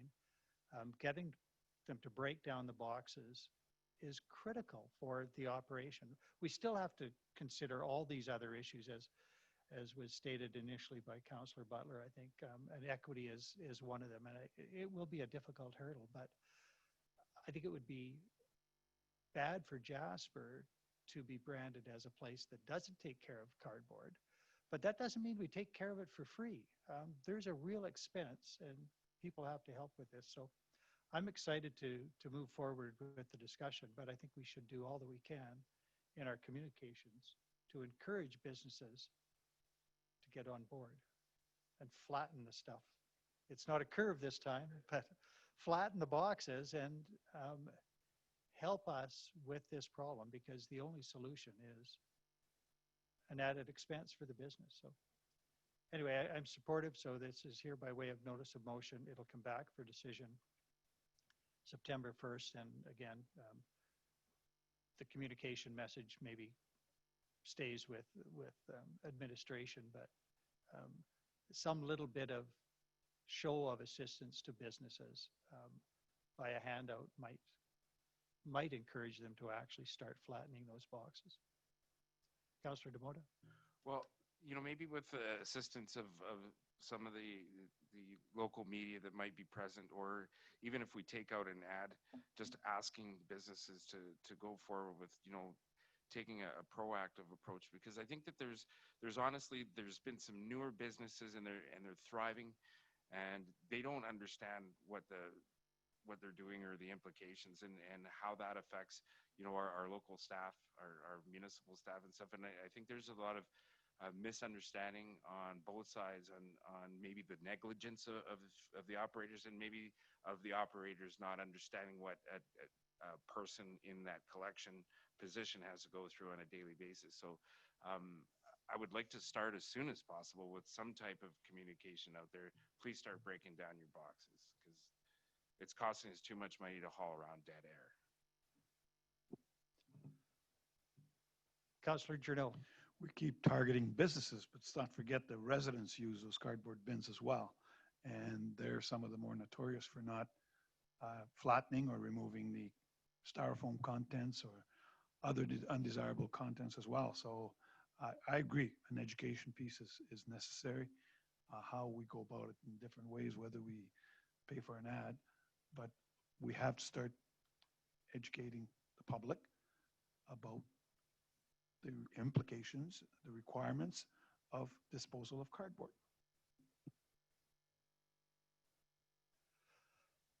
Ms. Nadon? Thank you, Your Worship. Some of this communication work was part of the environmental stewardship coordinator position, and that was one of the latest projects that were completed before that position was no longer part of the organization. But I would like to suggest that, similarly to mandatory masking, it does get to a point where communication is not enough, and enforcement does become necessary. And having that said, that is the nature of the recommendation that is before council for a vote on September 1st. And understanding that, of course, it would trigger more education, more communication, as those being the first steps towards compliance before enforcement. But I am thinking of my colleagues in the ops department currently, and they have communicated with businesses, and the problem is ongoing. So that's why we're coming here with this recommendation on using existing bylaws. And compliance and enforcement also requires resources, of course, but I think one of the key elements for council here to consider with the first recommendation and the bylaws that are in there is that those would apply to the property owner. And ultimately, it becomes their responsibility to make sure that their properties are kept tidy. And the nuisance bylaw is quite clear in that sense, as opposed to, for example, residents dumping outside bins that, unless you catch them red-handed, essentially, there's no way to enforce this, versus this is tied to the leaseholder. And that's where it gives us a bit more teeth. Of course, we'd be looking for education, compliance, all these items first, and even a warning system. So a first warning, second warning, and then eventually a ticket. And we've also discussed that we need that, we need to be able to enforce those bylaws because we do need to pick up that cardboard, or otherwise it flies away. It's a fire potential. Just simply leaving it there is sort of not an option. So we might pick it up even if it's not flattened and meeting the requirements that we expect, but those enforcement steps would come and hopefully send a clear message to those owners that are not following the rules. And it will require time. It is a change, but that is why it's in front of council today for notice. And we're looking forward to next steps in the coming weeks. Thank you for that. Are we ready to move on to agenda item 8.5, council correspondence policy? I have a request for a brief recess. Yes, it's going on to 4 o'clock. So I will call a recess. We'll reconvene at 3:55.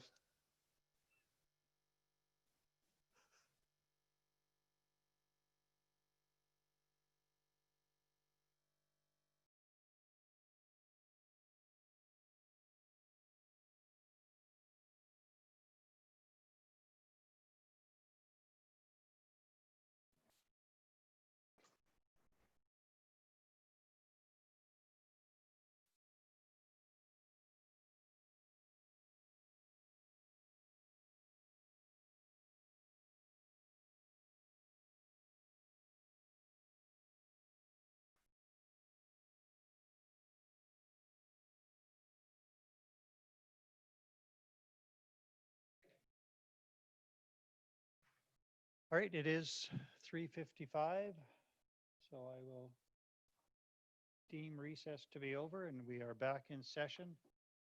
Agenda item 8.5 is before us, a request for decision regarding council correspondence policy. So another of these things where we're attempting to catch smoke with a net. Comments about where we're at? Councillor Butler. Well, I think it's good. I think it's well worded. I think we've had a few goes at it. It's not perfect, and we won't find out in which way it's not perfect until something comes up to point out flaws that may be there. But we don't need perfect. We need adequate, and this is adequate. I'm in favor of adopting this policy as presented. And thank you to administration for all the good work, the good conversations that we had around this. Thank you.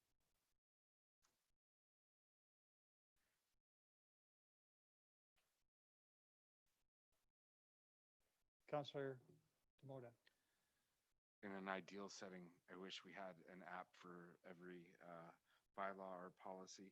But, you know, as far as this one goes, you know, if somebody ever asks, how do I go about this or whatever, I'd like to be able to just push it up and say, okay, well, correspondence containing inappropriate language, threats, libel, personal attacks, slander, anything that we need to recite from there. It's nice to have it readily available. And, but anyway, I'm really, I like where it's at. And I think that Councillor Butler's right.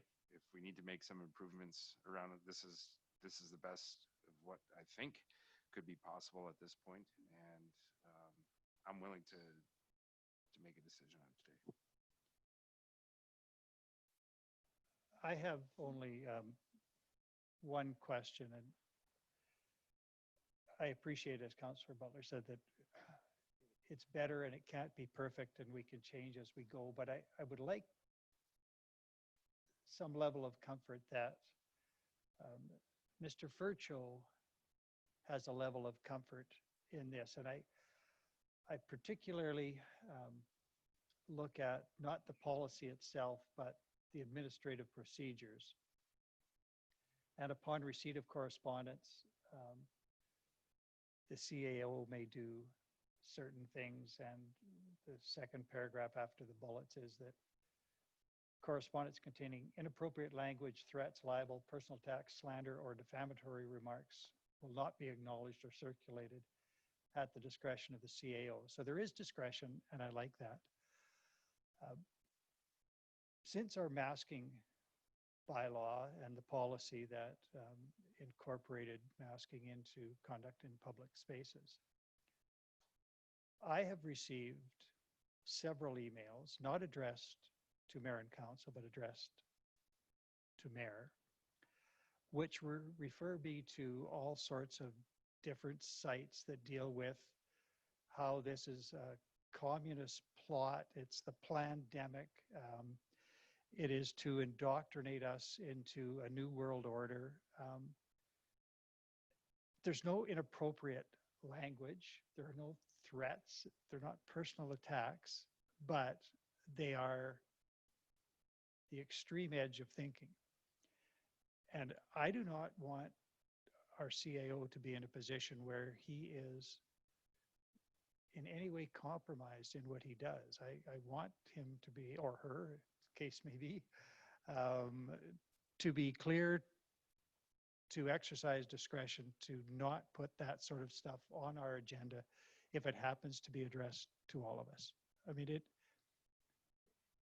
I'm sure that all of you have received some emails related to this. If not, you're most fortunate. But I have received many, and I've chosen not to share them. But have we used language that allows the CAO to weed these things out? Because as I say, I don't know that the language that we have chosen does the trick. But I think it would be improper for us to disseminate some of these messages. And we've had similar sorts of messages when we dealt with the Rainbow Crosswalk, and there are other issues that arise in every community from time to time that show the deep division in thinking between some people and other subsets. And I just need some level of comfort that the CAO is not in any way compromised and can exercise discretion, even though it is not articulated in the clearest of language, that you could exercise your discretion. When people write to me to tell me that, I think this one is that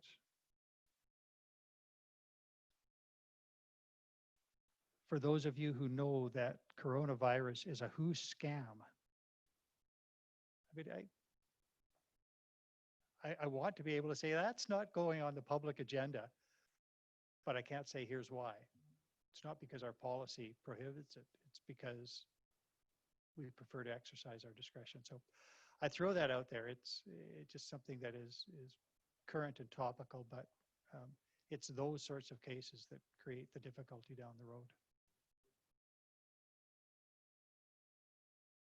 Your worship, just to be clear that really we haven't changed much here in that, we do receive all types of correspondence. And so what I do look at is the correspondence coming in, like, the big one that council may see the odd time is the volume of solicitations from vendors of different services and products. And we filter those out. And, there's information that can flow to staff. There's information that is inappropriate. There's information that can be shared with council members, but might not be appropriate for a public agenda. Either the sender doesn't want it to be on the public agenda, but would like council to know, or it's just simply not appropriate for the public agenda. And that comes back down a little bit more if it doesn't meet the criteria in that first paragraph. The second one, where it's simply, inaccurate or incomplete information, like unproven statements of that may or may not be factual, because the service that some might try to access is using council's public agenda as a platform, a soapbox from which to share their message. So we don't provide that soapbox for things that are not municipal business proper that require attention of council. So there's all these different ways of looking at the information that comes through. So I just want you to be clear that nothing really has changed here. This is just given a little more strength to the wording, but really how I review correspondence really doesn't change. All right, thank you for that. Councillor Butler? I thought we were done, Yeah, I'm sorry about that. but I love this stuff. And you raise a really good point. And one of my goals here has been, as always with policies, that the front page of the policy, the council correspondence policy, as opposed to the administrative procedures, should be clear enough that it really shouldn't give someone, say, cause to query, well, why didn't my letter get on the agenda? And so maybe we do need something more there. And maybe it is a question of the topic of letters should be appropriate for public discussion at municipal council. And that, of course, is an open-ended statement in itself, because everything we say will be open to interpretation. So what's appropriate? But I don't think, to look at your example, the question of whether COVID is a WHO scam is even appropriate for us to discuss. And many of the issues that I think you're talking about, we've all seen some of these letters. I mean, really, it's down to a question, well, you may have that view, but that is not a question for municipal council to consider. And maybe we're missing a piece there, and maybe that would be helpful, because we do get letters where it's just not within our purview to even have that conversation, so we're just not going to do it. We're just not going to have that conversation. So maybe we need yet one more bullet point on the front about appropriateness for public discussion by municipal council. Would that help? Councillor McGrath? Thank you, Mayor Ireland, and I agree with that statement, Councillor Butler. The bullet appropriate for public discussion. I was struggling with the words that I was looking for, as ethics can be taken differently for each and every member of this world, never mind our small community. But I'm really happy to see this before us, and I'm especially happy to see the policy regarding respect. And it's been a tough time for all of us, and it's been a tough time for every single person in this world, never mind in our community. And during the height of the COVID crisis, during lockdown in April, the correspondence that was coming in was extremely heart-wrenching and extremely disrespectful. So I'm very happy to see this here, and I am very happy to see us controlling the correspondence that comes to our meetings and comes across our table for public discussion, as it's really important, and it's really important to us as human beings and as respected professionals in our community to have this level of policy before us for ensuring that our meetings are appropriate for public discussion. Thank you. I recognize that. I'll just say quickly, if council is satisfied with the policy, our policy development policy says that administrative procedures can be or fall under the purview of the CAO. So we could approve the policy if we're happy with the policy, and just ask Mr. Furcho to consider adding a bullet point to the administrative procedures, which doesn't require council to do that. That's open to him in any event. So we could move along and still have some change to the administrative procedures, just to address that issue, that topics have to relate to something within the municipal domain that are open to discussion. Mr. Don, you wanted to speak? Thank you, Your Worship. I was going to suggest that council could modify the policy statement today and approve it, if that's fitting, but, I would propose that we add a bullet after the last one that's in the policy statement there that says, be relevant to municipal jurisdiction, or so more about the municipal jurisdiction or the appropriateness for public debate, I think, or public discussion conversation, I think is much harder to draw the line from an administrative standpoint versus it being within municipal jurisdiction or relevant to municipal jurisdiction is a much easier subjective call on our end to make than relevant for public conversation is a bit more broad in my opinion. So that was an edit I wish to bring forward, but I would like to support Mayor Ireland's point of getting this done today would be great for us in terms of it being implemented and moving forward with it, understanding that it has to meet council's will, of course, but so we could add a bullet subject to whatever wording council feels is appropriate. If you feel it's important that it is in the policy statement itself, and I do understand that imperative, or it could be added to the admin procedures by the CAO. Councillor Demota? Yeah, I was just gonna say with having all said, having said all that, within the current bullet, the one that you referred to containing inappropriate language, right after the discretion of the CAO, you can add a line in there just by saying,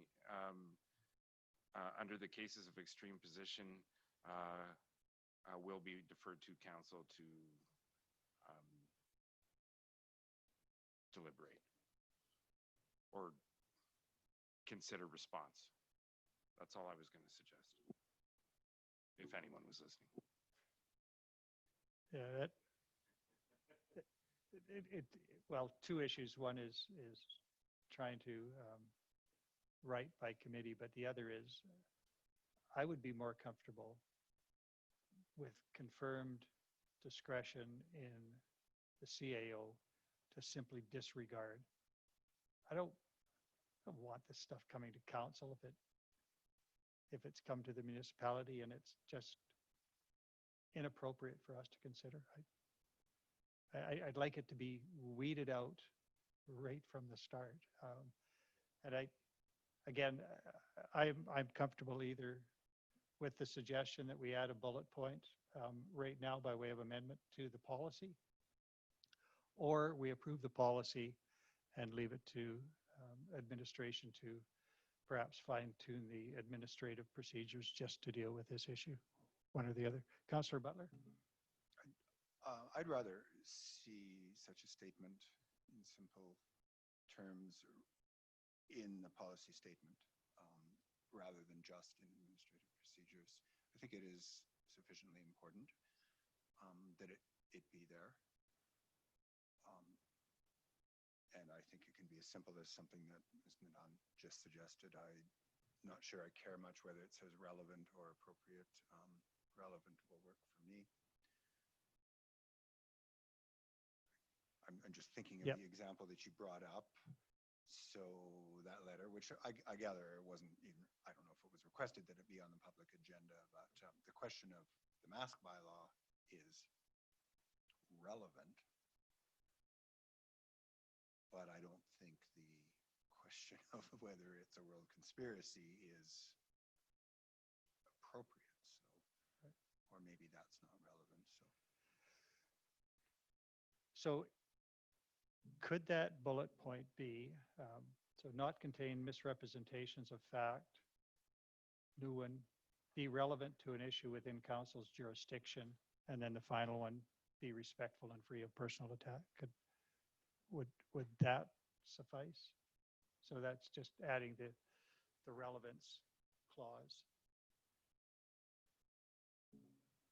Go ahead. Yeah, I like that. I think it's adequate and it's good enough. I think of the example that Mr. Fritjo mentioned, that we get a lot of letters from vendors.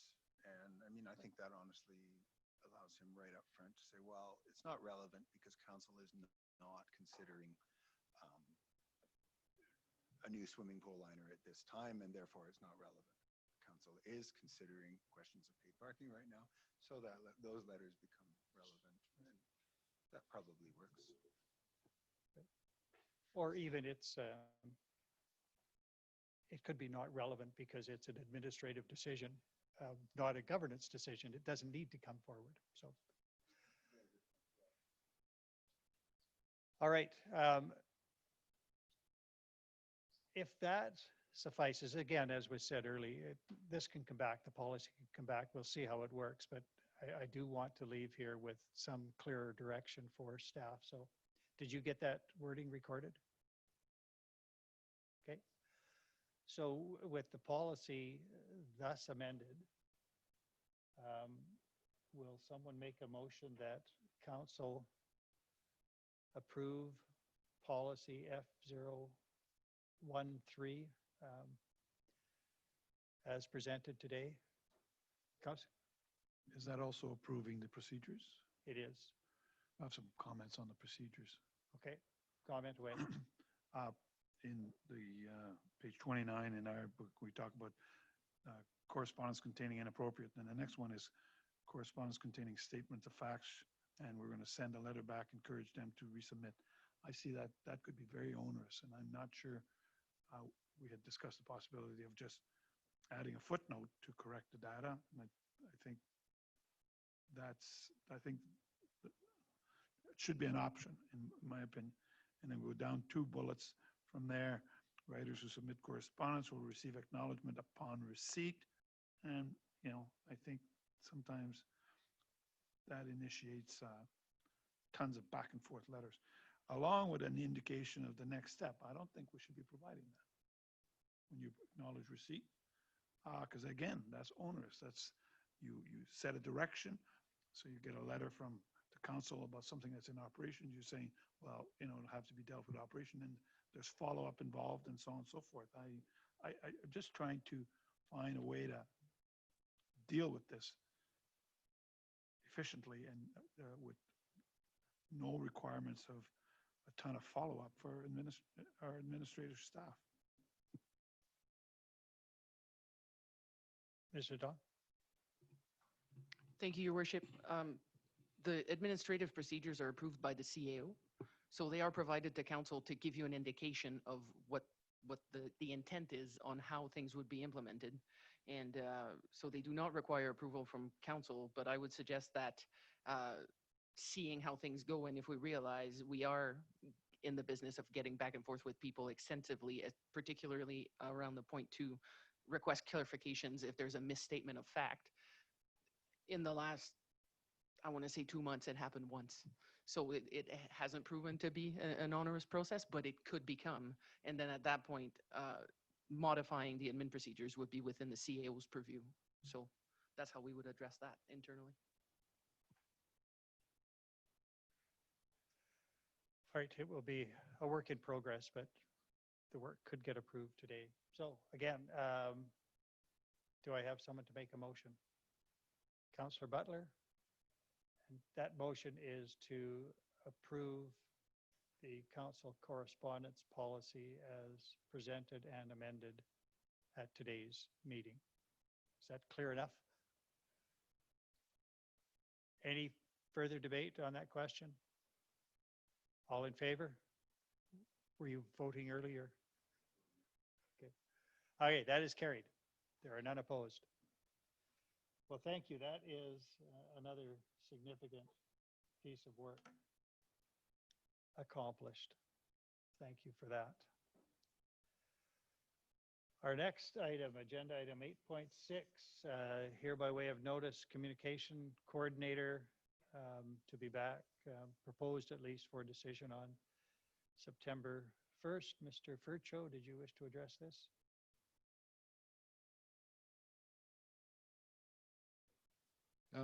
Just with a brief intro from myself, and then I'll pass it over to our manager of legislative services. Here is the need for enhanced communication through COVID and also ongoing in the way both that we've talked about the restructuring in the organization that created more onus on legislative services and a lot less capacity for communications. And then going forward, we've discussed even in the meeting today, more requirements for education and communications to the business community, and it seems to be a never-ending source of work. And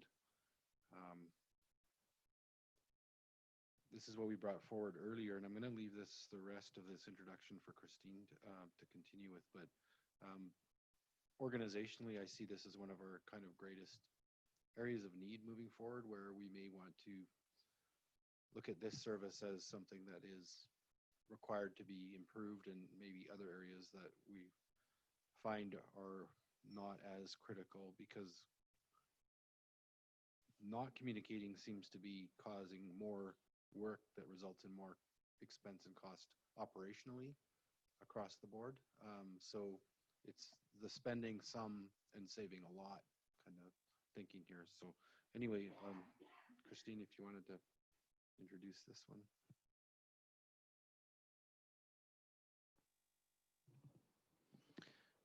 Thank you, Your Worship and Council. Thank you for the opportunity to present this. This comes after we had a brief discussion at Committee of the Whole last week, and it is now here for notice, including the financial information that would be associated with the creation of a position of communications coordinator within the Legislative Services Department. The information in the report provides a brief outline of what the position would do, so the purpose and some of the key responsibilities.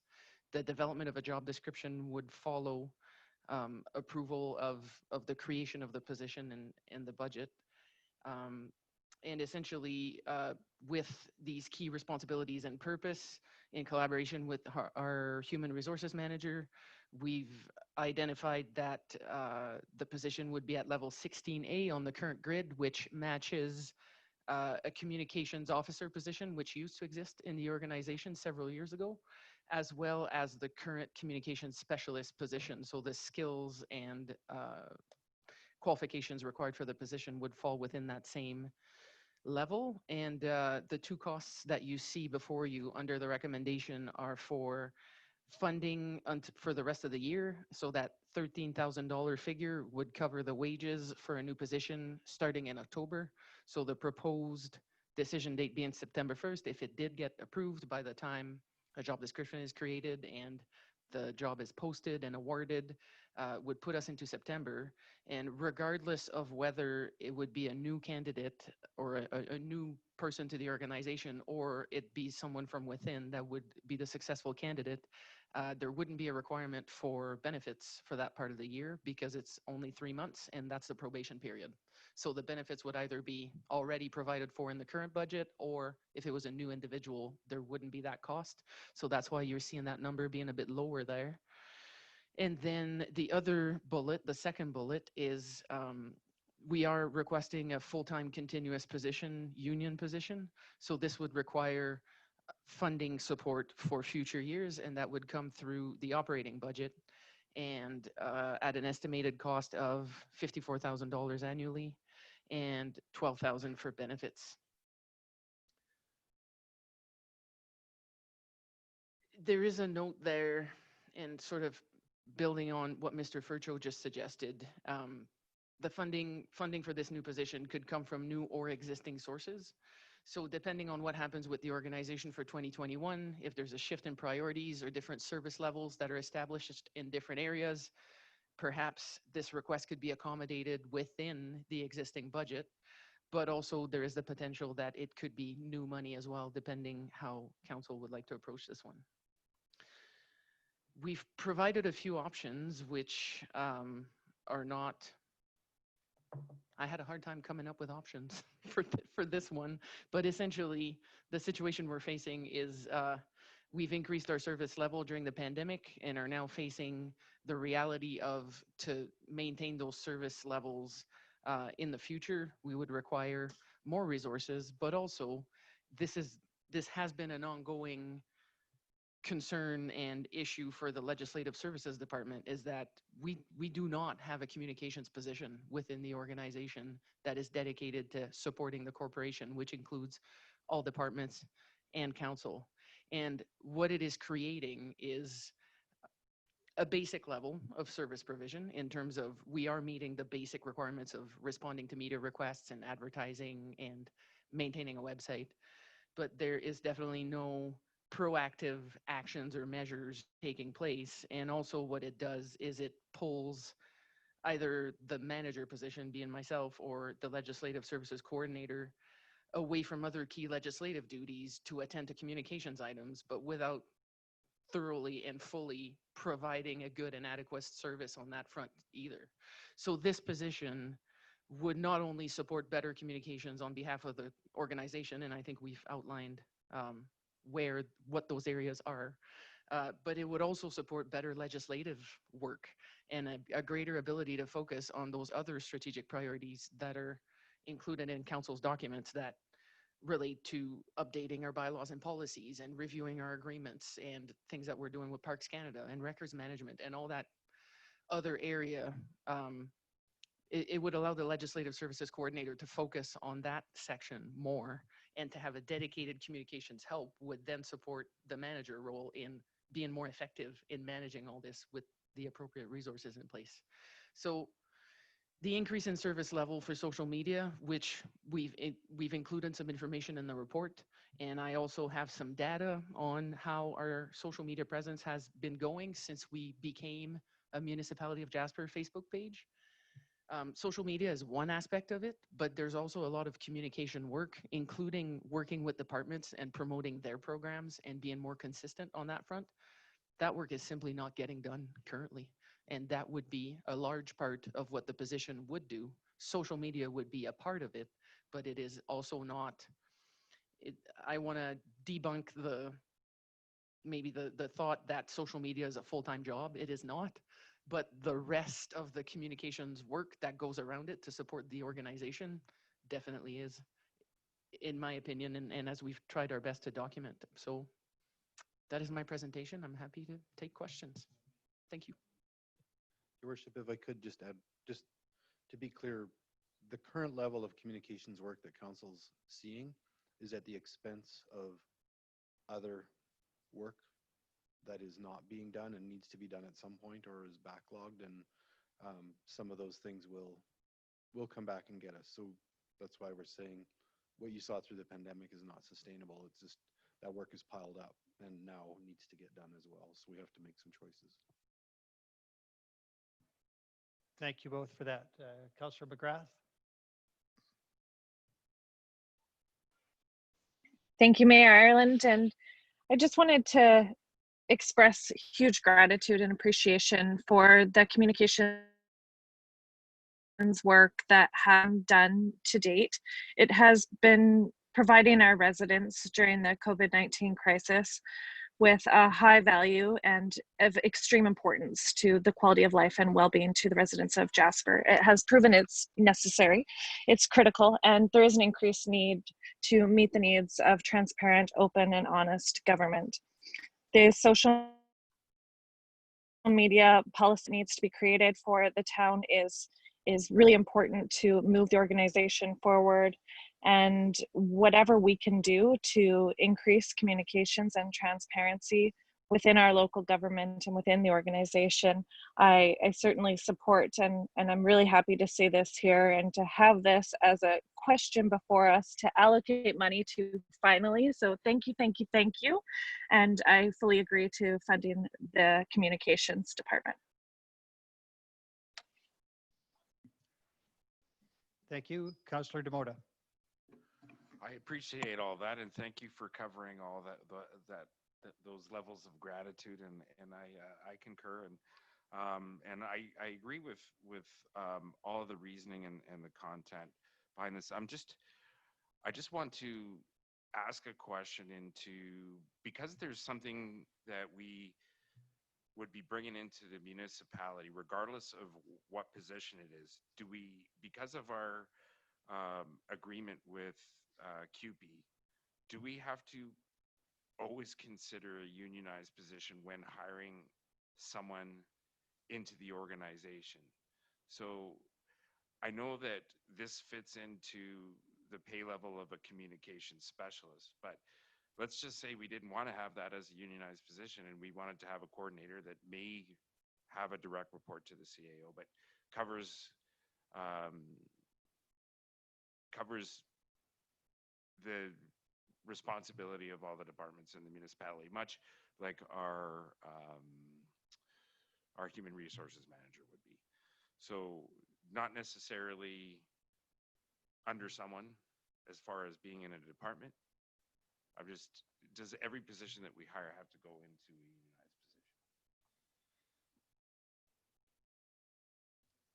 position? So your worship, through the councillor, to demote it in municipal government, because we do have an agreement with QP, all positions are unionized unless there's a reason why they shouldn't be. So, and that we need to clearly articulate why a position would be a management exempt position versus a unionized position. So if it's providing services and there's no requirement for that position to be management, it would be unionized. So it's just an exercise we would go through when we're scoping the job, and what we currently have is doesn't meet that criteria. Okay, thank you.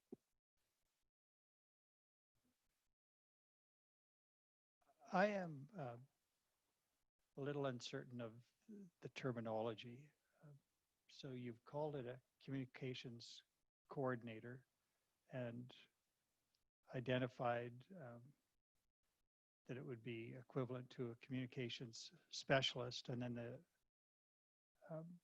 the list of potential qualifications include sort of mechanical things that are, to me, it'd be nice to have, but not really part of the content of communicating. So what would be the primary role of this person?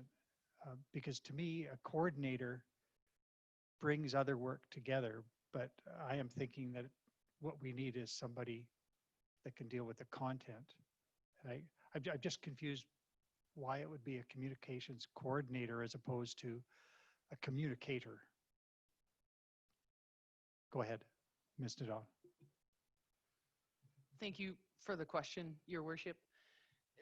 In developing a possible outline for a communications coordinator, as you see in the report,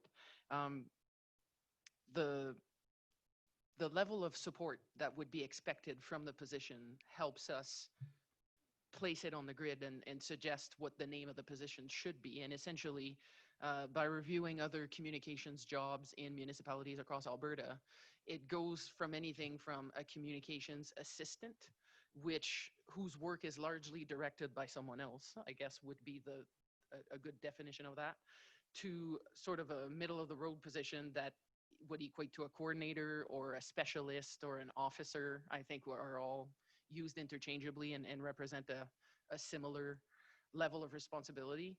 And then on the higher end of the unionized position, so before going into a management position, there's items like senior communicator, or there's a bit more of a leadership role in approving plans and developing plans, and the level of responsibility increases, I guess, on that scale. And then identifying by where we want to place it in our current structure, what sort of responsibility level, and therefore qualifications, which qualifications are not addressed in here. That is a job description matter, which is related to the pay grid though. So how we landed there is that this position reports to a manager already. And it is very similar in terms of the tasks and duties and qualifications and skills required for the position are very much in line with what's currently found in a communication specialist position, which already exists in the organization. The scope is different. So instead of being focused on one department, it would service the entire organization. But the level of autonomy for that position, I guess, being coordinator is where we want it. So we need more than an assistant, but we don't need necessarily a senior person either. And I was going somewhere else with this, but yeah, so that's how we landed on that coordinator. But in my opinion, officer would be, could be a different term that would represent the same skill set and expectations from that position. But certainly when hiring a communications coordinator, the skills and qualifications required as a basic requirement for the job will be lesser than they would be for a management position, for example. All right. I think I can understand all of that.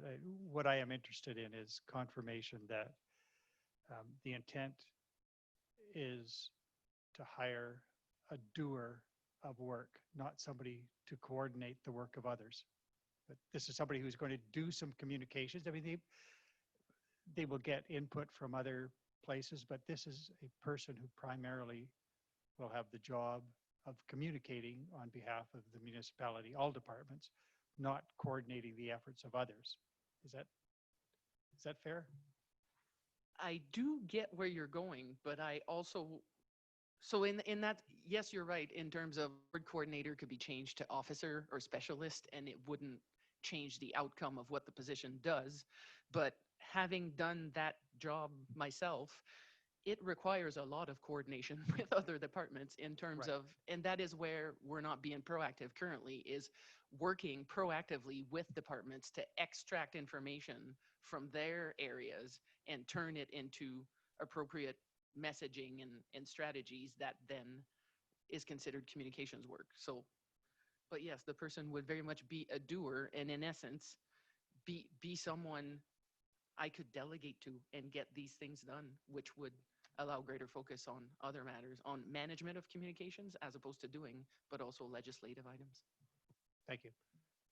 Councillor Journeau and then Councillor Kelleher-Epke.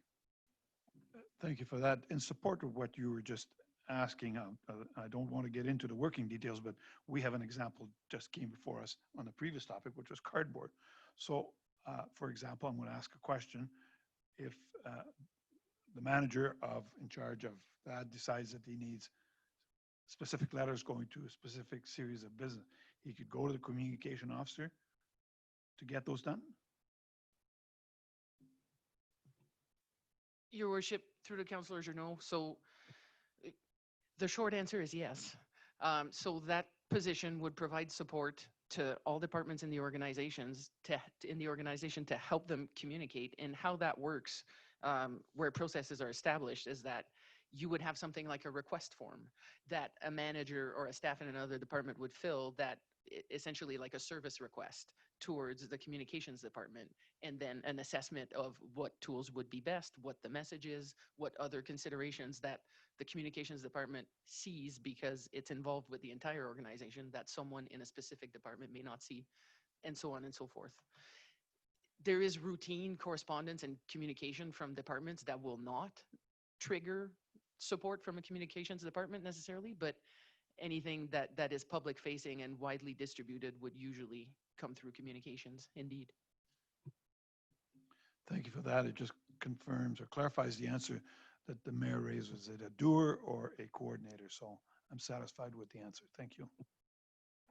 Thank you. Councillor Kelleher-Epke.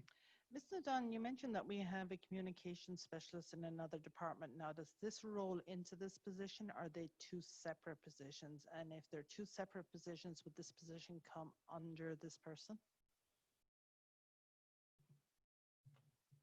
Your worship, through the councillor Kelleher MP, the presentation before you today is for a new position that is separate and not tied in any way to the current communication specialist position. I do have a list here of all the items that the communication specialist position you're referring to is in the Community and Family Services Department, and it has a very specific mandate to support the activities of that department, and has quite a full slate of items that are provided there already. We've had this discussion internally in terms of how much overlaps and how much doesn't, essentially, and information from the CFS department would be funneled through a corporate communications officer and be circulated that way. But there's also a lot of items from a department that requires a lot of communication support that would still rest with that job description in that department.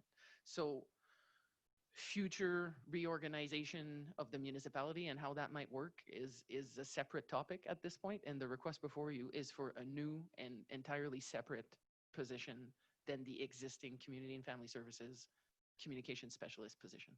Okay, thank you.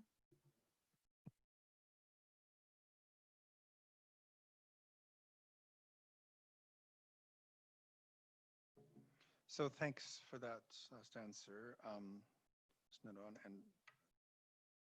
may I say thank you for the good RFD here and a very clear context and background that you've provided here. So I will say that I'm in favor of the concept of the position. I think our experience over the past months have proved that we can do better in communications, that we have, and I would like to support that. I think I'm in favor of the request in the first bullet. I recognize that the organization has pieced and patched and struggled to meet the requests of council and the public for communications, and I feel of a mind to acknowledge that and fund such a position for the rest of the year. That being said, and I want to thank you for the portion that is in italics below recommendation, mentioning that it is for council to decide where funding could come from, because on into the future, I feel that's an important conversation that we should have. While I am in favor of creating the position, I am not in favor necessarily of seeing it as a position funded by all new money. I think that there's an important conversation there to be had. I recognize that if we were to fund that position in part from elsewhere within the organization, that would require a decision for some reduction in service elsewhere in the organization, and that's a fair characterization conversation that I think we should have. My last point, since we are really not here for decision, is the really important discussion that is outlined here about our social media presence. We sort of migrated into a considerably more active social media presence. I think mostly that has had positive results and has been good, but I think, and I think Mayor Ireland brought this up the last time we talked about this, that really that is almost, social media presence is in some ways almost a textbook definition of a slippery slope, in the sense that it's hard to know where to stop engaging on social media. So I think before this position was made permanent and in consult in discussing where funding should come from for it, that would be an important conversation to have, because I would not be happy to see a full-time communication coordinator position taken up unduly with social media presence, because I'm sure it could happen. It could happen by next week that that itself, managing social media presence, could in and of itself become a full-time job. I know there are plenty of even smaller municipalities where that is the case, and I attended an AUMA session a couple of years ago where the recommendation of the presenter was exactly that. Every municipality needs to have a full-time social media coordinator. No. So those are my comments, but I thank you for the presentation, and I think we can make a decision at least on the first bullet as asked on September 1st. Well, I'd like to see it come back at committee, at the next committee of the whole meeting, so that we could discuss some of the options that Councillor Butler had proposed with the funding, and maybe other concepts.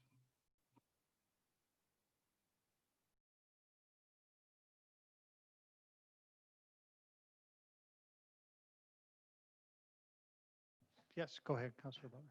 I just to that point, I certainly don't object and would be happy to see us discuss this further at the next committee meeting. But I guess what I was getting at with respect to funding source for the full-time, an ongoing full-time position, is a discussion that we ought to expect to have in the context of setting the 2021 budget. So I don't disagree with your suggestion that we could speak more about this at committee of the whole, for sure. But a full and complete discussion of how position might be fund and service levels in various departments is probably part of a broader budgetary conversation, was my point. Mr. Don? Thank you, Your Worship. I would like to suggest that in terms of the service level or the expectations around social media, one thing we don't have as a municipality is a social media policy. So that would be a good avenue for council to, if you wish to enter into that realm, that you could set some boundaries around what would be acceptable and what wouldn't. And like I said, managing social media is not a full-time job. In the context of someone who's in a dedicated communications position, to do it as part of the rest of the content that's being created for the website or for brochures or for other items, social media drives people back to your website essentially, right? And to other items that are already there. So it is related, and it is a daily job that needs to be attended to. So in that sense, it is quite time consuming, but folded into a position that's a dedicated corporate communications position, I do think it is manageable, and realistic expectations on service levels and time spent doing it can be set. So that certainly could come and is current practice and best practice in other communities to have social media guidelines around the service provided, but also the expectations of counselors, staff, and other individuals on conduct on social media essentially is usually addressed through that kind of document. And the other item I wanted to bring forward was in relation to the two recommendations that are presented on the report today. Back to Councillor Butler's comment, the decision before council in 2 weeks tentatively is around approving the first bullet, so funding for the rest of the year. But that is contingent on support in principle for the addition of the position permanently, or in terms of hiring, it causes some challenges here. And I fully appreciate the challenge around where the funding is going to come from, whether it's new money or existing money. And not that we would expect that council would commit to where the funding would come from, but committing that this funding will be found and will be available in 2021. So when we hire someone, it is a permanent full-time continuous position is an important part of this discussion. So thank you.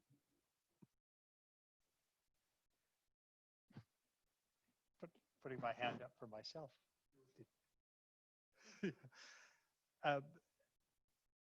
With respect to those comments and the division of the two recommendations, I mean, it seems to me that if we are going to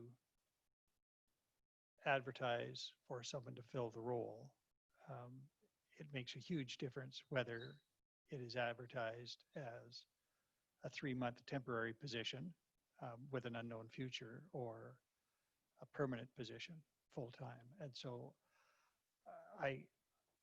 as with Councillor Butler, I'm sensitive to committing ourselves to next year's budget out of the budget cycle.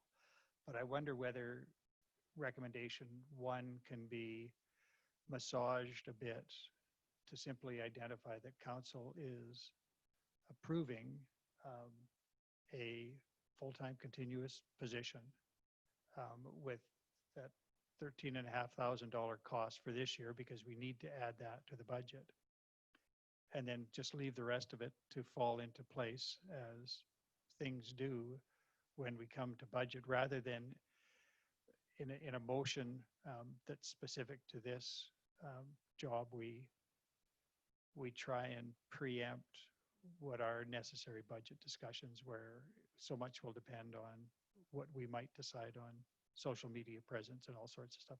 I'm just wondering if you can narrow but combine a bit in the recommendation, because I do want you to be able to go out and advertise for what looks like it will be a continuous position, because if it's not, I don't think you're going to get any takers.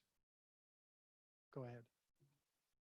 Thank you, Your Worship. And my suggestion would be that the first recommendation could stay the same, and then perhaps a second motion would be that council approve the creation of a full-time continuous communications coordinator position, period. Mind you, that doesn't address the future Like, I'm not sure how that addresses your concern around not tying yourself to a specific outcome uh, during the budget process. Like I mentioned earlier, if we're creating this, you are committing yourself to the expense. Where it comes from is a different matter. But also creating a position for 3 months, as you stated, is not likely to appeal to anyone, but it also does not appeal to administration, I would suggest, because training someone and onboarding someone for 3 months is just not time well spent, in my opinion. So, but that is the crux of the issue. We're asking for funding for 2020, but there has to be an understanding that this will be ongoing on a full-time continuous basis. However we present that in our motions can be modified, but so you can support in principle was my other wording. Your worship, maybe if I could, just if you look at the second bullet, if you read that council support the permanent addition of a communications coordinator position, just delete to the annual operating budget for 21 and beyond. Just delete that part, and then so council support the permanent addition of a communications coordinator position at an estimated cost of, and then the rest is your notes, just so that council's aware of what the impact is on the overall organizational cost, but it doesn't commit to that money being added to the budget. I think that was your issue. Because the position's the position, it's going to cost that much, no matter how we describe it. That would simply remove the commitment in the 2021 budget to add new money, but that the position still exists, and then we can move forward.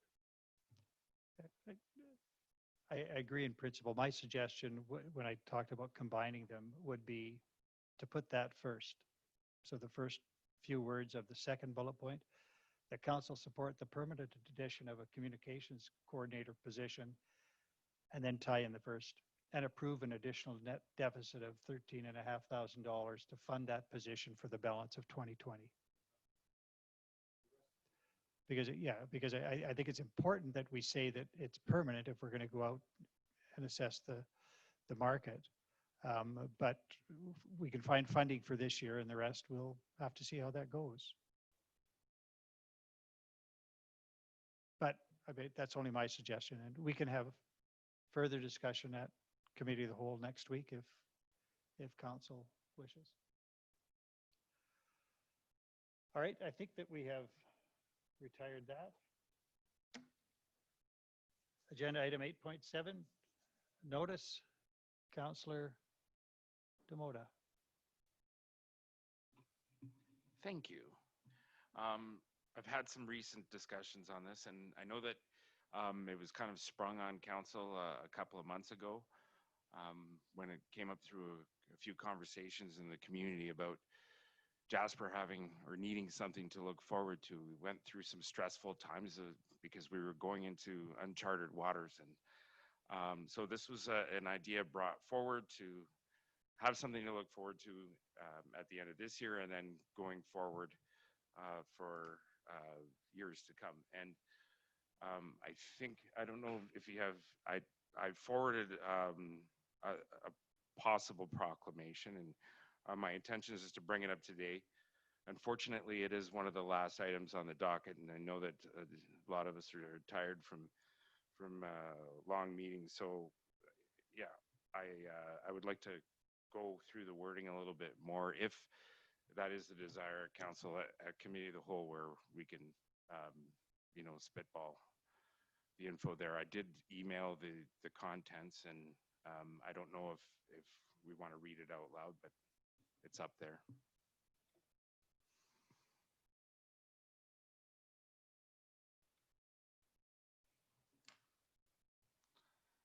Maybe for Councilor McGrath, are you okay with getting that? Have you read through it?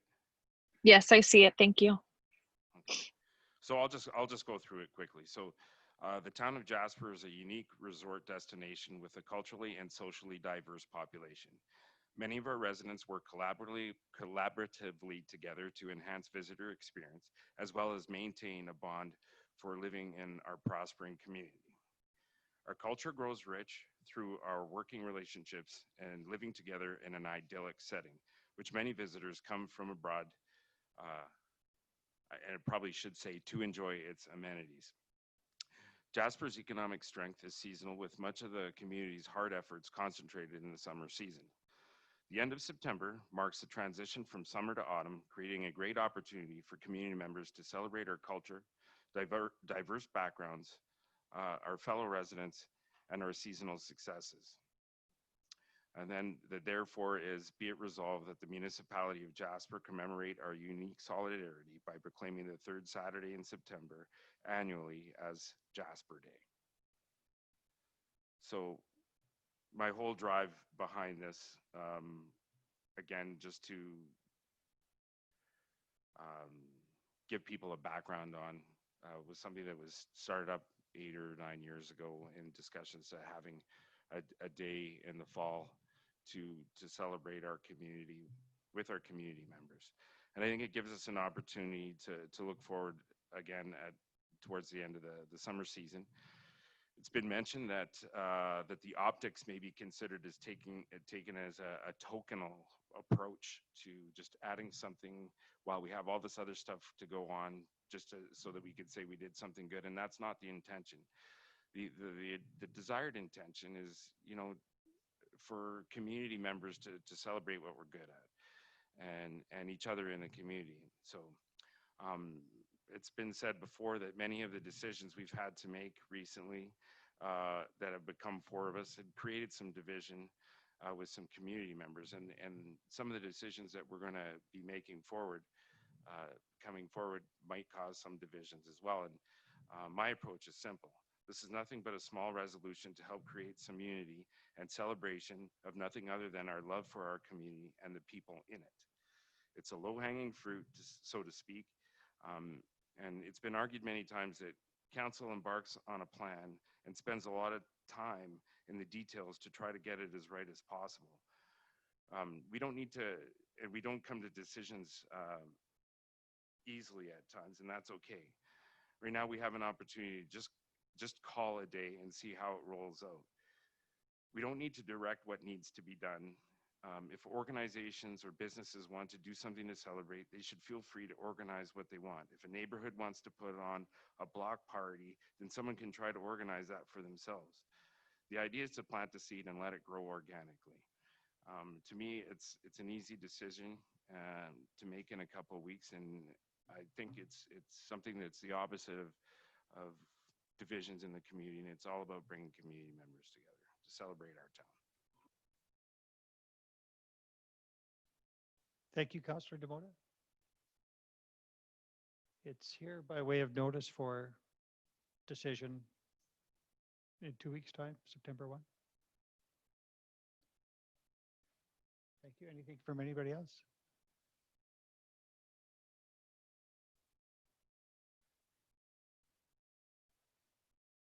Councillor Butler? So, as it is here by way of notice for decision in 2 weeks, did I understand you, Councillor Demota, to suggest that you'd like to talk about this next week at committee? Yeah. Okay. I see that it may need some spelling adjustments, and council might not even want to go forward with it at all. And I think that we don't make decisions at committee of the whole, but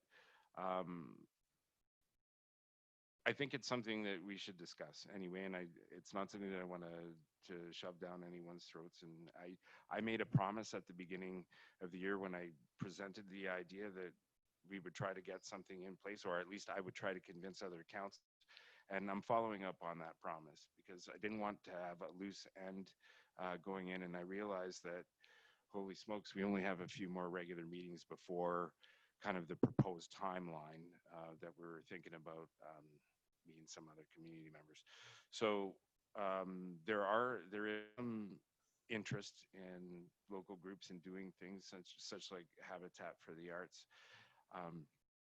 that initially volunteered to go down that road and do events, and were asking me for some direction, and I said that it's not up to me. It's just like, you know, if you have a special day that you celebrate, like Thanksgiving or whatever it is, you're not told what to do on Thanksgiving. You just go out and do stuff with your family, with your friends and stuff. So that's all I'm trying to promote is, you know, embrace our our culture, our heritage, our area of work, our splendor, and our love for the community. And, you know, it's all about bringing neighbors and friends together. And that's the whole concept. Well, thank you for working particularly on the preamble. And the resolutions help, but the preamble is important. So if that can be added as a discussion topic for August 25th, please. Everybody's fine with that? Thank you for that, Councillor Demota. Agenda item 9, feedback on compulsory face coverings, additional letters that or communication that have been received.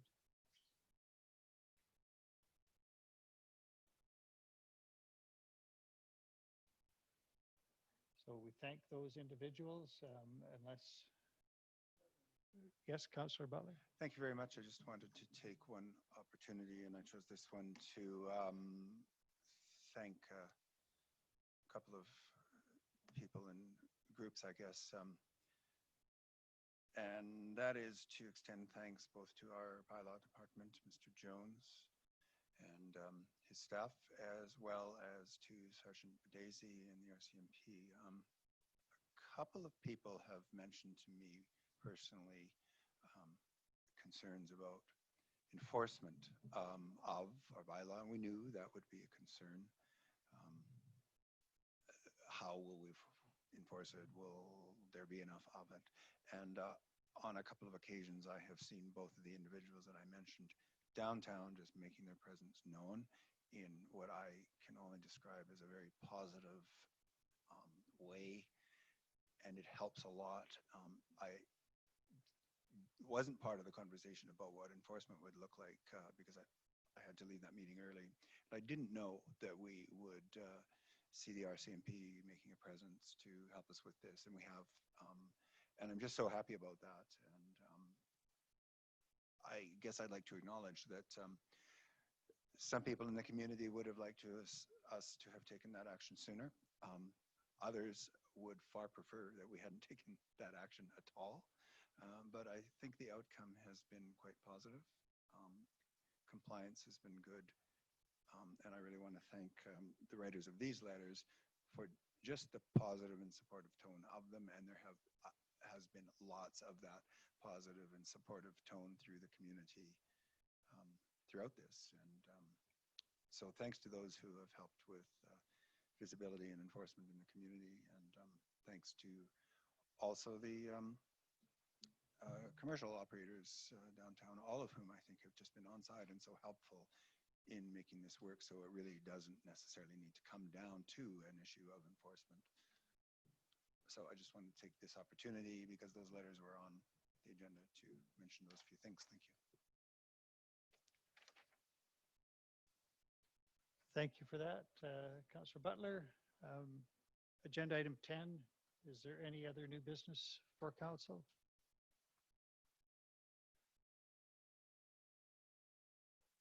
Councillor reports. Agenda item 11, Councillor Keller-Rampe. I just want to report from Community Futures that the small business loans for rents are available, and there's a whole link with information, and I was going to ask Mr. Furcho if it would be possible to put that link on our website so businesses could get information on how they can get those loans and access them, because we'd like to get the information out to as many businesses as possible. Community Futures has set up these loans to help people with their rents over the next 3 years that at a lower interest rate to pay back. And I think some of our businesses may not know of this. And if it was on our website linked to a Community Futures, it might be helpful. The other thing for council is on September 21, Community Futures will be going to visit all our businesses in town. They're going to do a visitation walkthrough, and if any councillor is interested in attending those visits to the business, they're welcome. You just have to let Nancy Robbins know. They're going to go talk about summer, how summer was, how winter is gearing up, just to get some feedback on how our businesses are doing. Thank you. Any other reports? Right, agenda item 12. Oh, sorry, Councillor McGrath. That's okay. Last Thursday, I attended the Municipal Inclusion Committee meeting, and on behalf of communities in Bloom, wanted to express gratitude to all of the residents helping with Tidy Up Tuesdays, picking up litter, and showing pride in our community. Also, a huge thank you and gratitude to our grounds crew and operations department for their hard work and diligence in keeping our community looked after. So thank you very much. Thank you for that. I will call again. No other council reports, so we can move to agenda item 12, upcoming events. The 24th, that's Monday of next week, a luncheon with Jasper Park Chamber of Commerce. Sometime in the next week or so, I believe there is a meeting of the Economic Recovery Task Force.